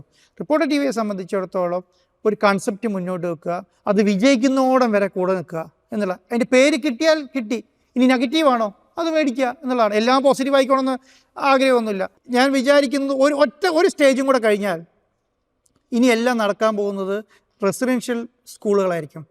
ഇനി ലോകത്തെല്ലാം നടന്നുകൊണ്ടിരിക്കുന്നതും എല്ലാ റെസിഡൻഷ്യൽ സ്കൂളുകളിലും, എല്ലാ സ്കൂളുകളിലും 50% സ്പോർട്സാണ്. എല്ലാ സ്കൂളുകളിലും സ്വിമ്മിംഗ് പൂളുണ്ട്, എല്ലാ സ്കൂളുകളിലും ടർഫുകളുണ്ട്, എല്ലാ സ്കൂളുകളിലും വോളിബോളും ക്രിക്കറ്റും കളിക്കുന്ന സ്റ്റേഡിയങ്ങളുണ്ട്. ഇല്ലാത്തൊരു സ്കൂളുകളും ഇല്ല ലോകത്തിൻ്റെ എല്ലാ സ്ഥലങ്ങളിലും. ഞാൻ പറയുന്നത് 50% കളിക്ക് വേണ്ടി മാറ്റി വെക്കുന്നതാണ്. കേരളത്തിൽ അങ്ങനെ ആയിട്ടുണ്ടോ? കേരളത്തിലായിട്ടില്ല. കേരളത്തിൽ അവർ 9 മണിക്ക് ഇതിൽ കയറാൻ അരമണിക്കൂർ കൊടുക്കും PT പീരീഡ്, അല്ലേ? ആ PT പീരീഡ് ഏതെങ്കിലും ഒരു സാറ് ഏതെങ്കിലും ഒരു പോർഷൻ ഒഴിവാക്കിയിട്ടുണ്ടെങ്കിൽ വേറെ സാറ് വരും, അതും കൂടെ പഠിപ്പിച്ചിട്ടേ വിടുള്ളൂ. അത് കഴിഞ്ഞ് തീരുമോ? തിരിച്ച് വീട്ടിലെത്താൻ 1 മണിക്കൂർ, 6 മണിയാവും. 6 മണിക്ക് ട്യൂഷൻ ടീച്ചർ വന്നിരിക്കുകയായിരിക്കും. ഓൾറെഡി ഞാൻ ഈ എറണാകുളം സിറ്റിയുടെ അവസ്ഥയാണ് പറയുന്നത്. ട്യൂഷൻ അതും കൂടെ പഠിപ്പിച്ച് രാത്രി 7 മണിയാകുമ്പോൾ ഇതെല്ലാം മടുത്ത് പോയി കിടന്നുറങ്ങും. പിറ്റേ ദിവസം രാവിലെ സെയിം സംഭവം, അല്ലേ? സെയിം സംഭവമാണ്. ആകെ പിള്ളേർക്ക് കളിക്കാനുള്ള സ്ഥലം, ഫ്ലാറ്റിൽ കളിക്കാൻ സ്ഥലമുണ്ടോ? ഒരു ഫ്ലാറ്റും കളിക്കാൻ സ്ഥലമില്ല. ഈ ചെറിയ വീടുകളിൽ കളിക്കാൻ സ്ഥലമുണ്ടോ? ഒരു ചെറിയ വീടുകളിൽ കളിക്കാൻ സ്ഥലമില്ല. കളിക്കാൻ സ്ഥലമുള്ളത് എവിടെയാണ്? സ്കൂളുകളിൽ മാത്രമാണ്. അങ്ങനെ കളിക്കാൻ കളിക്കാൻ സ്ഥലം ഉണ്ടാക്കണേ അത് ആര് തീരുമാനിക്കണം? സ്കൂൾ മാനേജ്മെൻറ്റ് തീരുമാനിക്കണം, സർക്കാർ തീരുമാനിക്കണം, ഈ പറയുന്ന PTA തീരുമാനിക്കണം. അല്ലാതെ നടപ്പിലാക്കുമോ? അങ്ങനെ നടപ്പിലാക്കി ഇതിനൊരു സംവിധാനം 50% വിദ്യാഭ്യാസം 50% ഹെൽത്തിന് വേണ്ടി നോക്കി സ്പോർട്സിനെ ഇവിടെ കൈകാര്യം ചെയ്താണ്ടല്ലോ ഇന്ന് 50 വയസ്സിന് മരിക്കുന്നവനും 60 വയസ്സിന് മരിക്കുന്നവനൊക്കെ 85-90 പോകും. മനസ്സിലായില്ലേ? ആ ഒരു ശൈലിയിലേക്ക് മാറ്റാൻ പറയാം. ഈ രോഗങ്ങൾ 80% പോകില്ലേ? ഈ പറയുന്ന ഡ്രഗ്സിലേക്ക് പോവോ? ഈ ഡിപ്രഷൻ ഉണ്ടാകുന്ന സമയത്താണല്ലോ ഇതൊക്കെ ആവശ്യം. നമുക്ക് തീർത്ത് വലിക്കണം, നമുക്ക് കഞ്ചാവ് വേണം, നമുക്ക് MDMA വേണം എന്നൊക്കെ പറയുന്നതിന് വേണ്ടിയിട്ടാണ് ഈ ഡിപ്രഷൻ ഉണ്ടാകുന്ന സമയത്താണ്. ഇത് സ്പോർട്സിൽ കയറിയാണ്ടല്ലോ, അത് തന്നെയാണ് അതിൻ്റെ ലഹരി എന്ന് പറയുന്നത്. അതിലേക്ക് തിരിച്ചു കൊണ്ടുവരാൻ കഴിയണം. ഇത് ഞാൻ പറയുന്നത് ഈ മെസ്സിനെ കൊണ്ടുവന്നു കഴിഞ്ഞാൽ അങ്ങനെ ഒരു ലഹരി വരും എന്നുള്ളതാണ് ഞാൻ വിചാരിക്കുന്നത്. അങ്ങനെ ആരവം വരും. നമ്മൾ അടുത്ത വർഷത്തെ ഓണാഘോഷത്തിന് എന്താണെന്ന് ഇപ്പോഴേ പ്ലാൻ ചെയ്യും അല്ലേ? ഈ ഓണാഘോഷം കഴിഞ്ഞ് കഴിഞ്ഞാൽ നമ്മൾ ഈ വർഷത്തെ ഓണാഘോഷത്തിൽ ഡ്രോബാക്ക് നോക്കിയിട്ട് അടുത്ത വർഷം നമ്മൾ എങ്ങനെ വിജയിപ്പിക്കാമെന്ന് ആലോചിക്കുന്ന ആൾക്കാരല്ല നമ്മൾ. ഒരു സിസ്റ്റം ഡെവലപ്പ് ചെയ്താണല്ലോ അടുത്ത വർഷം എന്നുള്ളത്. ഇവിടെ വിജയിക്കുന്നുണ്ടല്ലോ. ഇവിടെ യൂത്ത് ഫെസ്റ്റിവൽ ഗംഭീരമായിട്ട് നടക്കുന്നില്ലേ? ഇന്ത്യയിൽ ഏത് സംസ്ഥാനത്ത് നടക്കുന്നുണ്ടോ? ഏഷ്യയിലെ ഏറ്റവും വലിയ ആഘോഷമല്ലേ? ആരുടെ ഇനിഷ്യേറ്റീവാ? സർക്കാരിൻ്റെയും നമ്മുടെ ഇനിഷ്യേറ്റീവാ അല്ലേ? നമ്മൾ വിദ്യാർത്ഥികൾ എല്ലാ വിദ്യാലയങ്ങളിലും യൂത്ത് ഫെസ്റ്റിവലിൽ പോകാൻ വേണ്ടിയിട്ട് പിള്ളേരെ പഠിപ്പിക്കുന്നില്ലേ? ക്ലാസ് എടുക്കുന്നില്ലേ? സമ്മാനത്തിന് വേണ്ടി മത്സരിക്കുന്നില്ലേ? ഇത് നമുക്ക് ചെയ്യാൻ പറ്റുകയാണെങ്കിൽ ഈ വിദ്യാർത്ഥികളെ സ്പോർട്സിൽ മുന്നോട്ട് കൊണ്ടുവരാനാണ് ബുദ്ധിമുട്ട്. എന്തെങ്കിലും ബുദ്ധിമുട്ടുണ്ടോ? അങ്ങനെ ഒരു കളി നമുക്ക് വേണ്ടേ? യൂത്ത് ഫെസ്റ്റിവൽ പോലെ സംസ്ഥാന തലത്തിൽ ഫുട്ബോളിനും സംസ്ഥാന തലത്തിൽ വോളിബോളിനും സംസ്ഥാന തലത്തിൽ മറ്റുള്ള ആവശ്യത്തിന് നമുക്ക് കളി വേണ്ടേ? നടക്കുന്നുണ്ടോ എന്ന് ചോദിച്ചുകൊണ്ട്, പക്ഷേ അത് പേരിന് മാത്രമായി പോകും. അപ്പം അങ്ങനെ ഒരു ലെവലിലേക്ക് മാറ്റണം എന്നുള്ളതാണ്. മാറും, ഒരു ഡൗട്ടും വേണ്ട. ഇത് അതിനൊക്കെ ഒരു തുടക്കമാവും എന്നുള്ളതാണ് ഞാൻ വിചാരിക്കുന്നത്. അപ്പോൾ ആ ഒരു ഇനിഷ്യേറ്റീവ് ഏതായാലും റിപ്പോർട്ടർ ടിവിയുടെ ഭാഗത്ത് നിന്നുണ്ടാകുമെന്ന് പറഞ്ഞു. ഇപ്പോൾ ആരാധകരുടെ അറിയാൻ ആഗ്രഹിക്കുന്ന ഒരു ചോദ്യം കൂടി, അതായത് ഈ കപ്പാസിറ്റിയുടെ കാര്യം പറഞ്ഞു. നമ്മുടെ ഗ്രീൻഫീൽഡ് സ്റ്റേഡിയത്തിലെ കപ്പാസിറ്റി നമുക്ക് അറിയാം. അപ്പോൾ എന്തായാലും കേരളത്തിലെ ആരാധകർക്ക്, അർജന്റീന ആരാധകർക്ക് മുഴുവൻ വന്ന് നേരിട്ട് കളി കാണാൻ കഴിയില്ല. പക്ഷേ അവർക്ക് കളി കാണാനും അല്ലെങ്കിൽ മെസ്സിയെ കാണാനുള്ള സൗകര്യം അവർക്ക് നിരാശപ്പെടേണ്ടി വരുമോ? ഒരിക്കലും വരില്ല. കേരളത്തിലെ ആരൊക്കെ മെസ്സിനെ കാണാൻ വരുന്നുണ്ടോ അവരെല്ലാം കാണിക്കാനുള്ള സംവിധാനം റിപ്പോർട്ടർ TV ചെയ്യും, സർക്കാർ ചെയ്യും. പിന്നെ കളി കാണാൻ കഴിയുമെന്ന് ചോദിച്ചിട്ടുണ്ടെങ്കിൽ പറയാൻ കഴിയില്ല. കാരണം നമ്മുടെ കപ്പാസിറ്റി നമുക്ക് തന്നെ അറിയാം. എനിക്ക് തോന്നുന്നു 50,000 താഴെയാണ് നമ്മുടെ സീറ്റിംഗ് കപ്പാസിറ്റി ഉള്ളത് അവിടെ. അതിൽ കൂടുതൽ നമുക്ക് അവിടെ പെർമിഷൻ ഉണ്ടാവില്ല, നമുക്ക് അവിടെ കളിക്കാൻ കഴിയില്ല. പക്ഷേ മെസ്സിനെ കാണാനുള്ള സംവിധാനം ചെയ്യും. പിന്നെ ആ കളി ഗംഭീരമായിട്ട് കാണാനുള്ള സംവിധാനവും നമ്മൾ ഒരുക്കും. എല്ലാ സ്ഥലങ്ങളും നമുക്ക് ഒരുക്കും എന്നുള്ളതാണ്. നമ്മൾ ലോകകപ്പ് പിന്നെ ഖത്തറിൽ നടക്കുമ്പോൾ ഇവിടെ നമ്മൾ LED വാൾ വെച്ചിട്ട് കാണുന്നുണ്ടല്ലോ, എല്ലാം കാണുന്നുണ്ട്, എല്ലാ മൂലകളും വലിയ രീതിയിൽ കാണുന്നുണ്ട്. അതൊന്നുമല്ല, അതിനേക്കാൾ നല്ല രീതിയിലുള്ള പ്ലാനിങ്ങുകളുണ്ടാവും. കേരളം, ഇന്ത്യ, ലോകം ഇന്നുവരെ കാണാത്ത രീതിയിലുള്ളൊരു ഇവൻറ്റ് നമ്മൾ ചെയ്യും എന്നുള്ളത്. ലോകത്തിൽ ഒരു കാര്യം എൻ്റെ അടുത്ത് പറയാനുള്ളത്, ഏറ്റവും അധികം ആരാധകർ ശ്രദ്ധിക്കുക എന്ന് പറയുന്നത് അതിൻ്റെ ഇനാഗ്രേഷനാണ് അല്ലേ? ഒരു കളിയുടെ ഇനാഗ്രേഷനാണ്. ഞാൻ വിചാരിക്കുന്നത് ലോകത്തെ ഏറ്റവും നല്ല ഒരു ഇവൻ്റ് ഇനാഗ്രേഷൻ ആയിരിക്കണം എന്നുള്ളതാണ് എൻ്റെ മനസ്സിലുള്ളത്. ഇനി ഞാൻ ഒറ്റയടിക്കത് പറയുന്നില്ല, ഗവൺമെൻറ് കൂടെ ആലോചിച്ചിട്ട് പറയാം എന്നുള്ളതാണ്. പക്ഷെ എൻ്റെ മനസ്സിലുള്ള വലിയ രീതിയിലുള്ളൊരു പ്ലാൻ ഉണ്ടല്ലോ, ആ വലിയ രീതിയിലുള്ള പ്ലാൻ നടപ്പിലാകണമെങ്കിൽ ഞാൻ വിചാരിക്കുന്നത് ഇതുപോലെ ഒരു വലിയ ഇനാഗ്രേഷൻ നടക്കണം, ഒരു 3-4 മണിക്കൂറുള്ള. ഇപ്പോൾ പിന്നെ നമ്മൾ വക്ക പാട്ട് പാടി നമ്മുടെ മുന്നിലേക്ക് ഉദാഹരണമുണ്ട്. ഇപ്പോൾ 2008 ഒളിമ്പിക്സിന്റെ സമയത്ത് കിളിക്കൂട് സ്റ്റേഡിയത്തിലുണ്ടായ ഉദ്ഘാടന ചടങ്ങുകളൊക്കെ നമ്മളെ മനസ്സിലുണ്ട്. അതിനേക്കാളും രീതിയിൽ നമുക്ക് ചെയ്യാൻ പറ്റുന്ന കാര്യമുള്ളൂ. ചെയ്യാൻ പറ്റുന്ന അതിനുള്ള ഫെസിലിറ്റി നമ്മുടെ സ്റ്റേഡിയത്തിലുണ്ട്. ഇതൊക്കെയാണ് ആൾക്കാരെ ആകർഷിക്കുക. അടുത്ത വർഷത്തെ ലോകകപ്പ് അവിടെ നടക്കുമ്പോൾ വേറെ ലോകകപ്പ് ഇവിടെ നടക്കും എന്നുള്ള കാര്യം ആൾക്കാർക്ക് മനസ്സിലാവണം. അങ്ങനെയുള്ള രീതിയിലുള്ള ഇവൻറ്റുകൾ നമുക്ക് പ്ലാൻ ചെയ്യാം. അങ്ങനെ ഈ ഇവൻറ്റ് നടത്തണം എന്നുള്ള വളരെ ചുരുങ്ങിയ സമയമാണ്. എനിക്കൊന്ന് ഇത്രയൊന്നും വിവാദം ഉണ്ടായിരുന്നെങ്കിൽ കുറച്ചും കൂടെ സമയം നമുക്ക് കിട്ടിയേനെന്ന് എനിക്കുണ്ടായിരുന്നു. പക്ഷേ ആൾക്കാർ നമ്മൾ മെല്ലെ ഓടുകയാണെങ്കിൽ നമ്മൾ വടിയെടുത്ത് ഓടിച്ചു. അപ്പോൾ അത്രയും സ്പീഡിൽ ഓടിച്ചു വന്നിട്ട് മറ്റുള്ള കാര്യത്തിൽ നമുക്ക് ഫോക്കസ് ചെയ്യാൻ പറ്റിയില്ല. അല്ലെങ്കിൽ നമ്മൾ സ്മൂത്തായിട്ട്, ഇപ്പോൾ എന്നെ സംബന്ധിച്ചിടത്തോളം, മിനിസ്റ്ററെ സംബന്ധിച്ചിടത്തോളം ആണെങ്കിലും ഒക്കെ നമ്മൾ അനാവശ്യം കാര്യങ്ങൾക്കാണ് കൂടുതൽ സമയം ചെലവാക്കിയിട്ടുണ്ടാവും. വളരെയധികം മറുപടി പറയാൻ, വളരെയധികം പത്രസമ്മേളനം നടത്താൻ, വളരെയധികം അങ്ങനെയുള്ള കാര്യങ്ങൾക്കാണ് സമയം ചെലവാക്കിയത്. ആ പോയ സമയം കൂടി ഉണ്ടെങ്കിൽ കുറേ കൂടെ നടത്താമായിരുന്നു. ഇനി 60 ദിവസം കൊണ്ടോ അതിൻ്റെ ഏറ്റവും വൃത്തിയായി നമ്മൾ കൈകാര്യം ചെയ്യും. സാർ, ചുരുങ്ങിയ സമയം പറഞ്ഞുകൊണ്ട് ആരാധകർക്കുള്ളൊരു സംശയം ചോദിക്കുകയാണ്. ഈ കാര്യവട്ടം ഗ്രീൻഫീൽഡ് സ്റ്റേഡിയം നമ്മളൊരു ക്രിക്കറ്റ് സ്റ്റേഡിയമാണ്. അതിനുള്ള നമ്മളുടെ പണികൾ തുടങ്ങിയോ പെട്ടെന്ന് തന്നെ ആവൂ? അത് എനിക്ക് തോന്നുന്നു ഗവൺമെൻറ് തന്നെ അത് പ്ലാൻ ചെയ്തിട്ടുണ്ട്. അവരുടെ മുന്നിൽ കറക്റ്റായിട്ടുള്ള പ്ലാനിങ് ഉണ്ട് അതിനെക്കുറിച്ചിട്ട്. ഞാൻ സ്റ്റേഡിയത്തെക്കുറിച്ചിട്ട് പറയേണ്ട കാര്യം നമ്മളെ സംബന്ധിച്ചോളം ഇല്ല. കാരണം അത് ഗവൺമെൻറ്റാണ് ചെയ്യാൻ നേറ്റത്. ഗവൺമെൻറ് ചെയ്യാൻ കഴിയും എന്നുള്ളതാണ്. അത് മാത്രമല്ല, അതിന് പറ്റിയ ഏജൻസികളൊക്കെ ഓൾറെഡി ഉണ്ട്. നമുക്കിവിടെ Under-17 ലോകകപ്പ് നടന്നതാണ് പിന്നെ പണ്ട്. അപ്പോൾ അതുകൊണ്ട് ആ സമയത്ത് ആ സ്റ്റേഡിയം മാറ്റിയിട്ടുള്ളതാണ്. അപ്പോൾ അതൊന്നും വലിയ ബുദ്ധിമുട്ടായിട്ട് എനിക്ക് തോന്നുന്നില്ല. പിന്നെ ഞാൻ ഇതൊക്കെ അവരോട് സംസാരിച്ചു, അർജൻറ്റീന ടീമിനോട് ഓൾറെഡി സംസാരിച്ചിട്ടുണ്ട്. അവർക്കും അതിനെക്കുറിച്ച് ധാരണയുണ്ട്. എന്താണ് ഒരു സ്റ്റേഡിയത്തിനെ കുറിച്ചിട്ട്, എന്താണ് അവർ കൈകാര്യം ചെയ്യുന്നതിനെക്കുറിച്ചൊക്കെ ധാരണയുണ്ട്. അതൊന്നും വലിയ പ്രശ്നമായിട്ട് ഞാൻ തോന്നുന്നില്ല. പക്ഷേ ആരാധന ഞാൻ കുറ്റം പറയുന്നില്ല കേട്ടോ. കാരണം ഒരു ലോകകപ്പ് ടീം വന്ന് കളിക്കുന്ന സമയത്ത് അവർക്ക് ആ രീതിയിലുള്ള സ്റ്റേഡിയം വേണ്ടേ എന്ന് ചോദിച്ചാൽ വേണം. പക്ഷെ അത് നമ്മൾ മാറ്റിയെടുക്കാൻ കഴിയുന്നത് ഇത്രയും നമ്മൾ മാറ്റിയെടുത്തില്ലേ, ഇനി അതായിട്ട് മാറ്റാതിരിക്കുമോ നോക്കാം. യെസ്, ഏതായാലും ഇനി വളരെ ചുരുങ്ങിയൊരു സമയം മാത്രമാണ് ഉള്ളത്. അങ്ങനെ ആ ഒരു കാത്തിരിപ്പിനൊക്കെ വലിയൊരു കാത്തിരിപ്പ്, ദീർഘമായൊരു കാത്തിരിപ്പ്, അതിനിടയിൽ പല വെല്ലുവിളികളും ഉണ്ടായിട്ടുണ്ട്. അപ്പോൾ ആ കാത്തിരിപ്പിന് ഒക്കെ വിരാമമാവുകയാണ്. ലയണൽ മെസ്സിയുടെ അർജൻറ്റീന, ലോക ചാമ്പ്യന്മാരായ അർജൻറ്റീന ഇതാ മലയാളത്തിൻ്റെ മണ്ണിൽ ആ ഇടത്തെ കാലിൻ്റെ ആ സുവർണ്ണ കാല് അതിനി മലയാളത്തിൻ്റെ മണ്ണിൽ പന്ത് തട്ടാൻ പോകുന്നു. നമുക്കൊക്കെ നേരിട്ട് ടെലിവിഷൻ സ്ക്രീനിലൂടെയെല്ലാം നേരിട്ട് ലയണൽ മെസ്സിയെ കാണാനുള്ളൊരു അവസരം ഒരുക്കുന്നു. ആ സന്തോഷത്തോടു കൂടി വളരെ നന്ദി Shri Anto Augustine. Thank you. Reporter T വിയെ സംബന്ധിച്ചിടത്തോളം റിപ്പോർട്ടർ ടി വിയുടെ ജേർണലിസ്റ്റുകളും അണിയറ പ്രവർത്തകരാണ് നമ്മുടെ ഊർജ്ജം എന്ന് പറയുന്നത്. സ്പോർട്സ് റിപ്പോർട്ടറിനെ സംബന്ധിച്ചിടത്തോളം നിങ്ങളൊരു 5-6 ആൾക്കാരാണ്. എപ്പോഴും എഡിറ്റോറിയൽ ബോർഡ് എന്നാണ് നമ്മൾ പറയുക. നിങ്ങളെപ്പോലെയുള്ള 5-6 ആൾക്കാരാണ് റിപ്പോർട്ടർ ടി വിയുടെ സ്പോർട്സ് റിപ്പോർട്ടറിൻ്റെ എഡിറ്റോറിയൽ ടീം എന്ന് പറയുന്നത്. സ്പോർട്സ് റിപ്പോർട്ടറിൻ്റെ ഒരു വലിയ തുടക്കത്തിൻ്റെ ചുവടുവെപ്പാണിത്. ഇന്ത്യയിലെ ഏറ്റവും വലിയ സ്പോർട്സ് ചാനലായിട്ട് റിപ്പോർട്ടർ ടി വിയെ നമ്മൾ കൊണ്ടുവരും, അത് നമ്മൾ മാറ്റും. ആ രീതിയിൽ മുൻപന്തിയിൽ നിൽക്കാൻ കേരളത്തിലെ ജനങ്ങളും റിപ്പോർട്ടർ ടി വിയുടെ അണിയർ പ്രവർത്തകരും ജേർണലിസ്റ്റുകളും ഉണ്ടാവും എന്നുള്ള വിശ്വാസത്തോടുകൂടി താങ്ക് യു.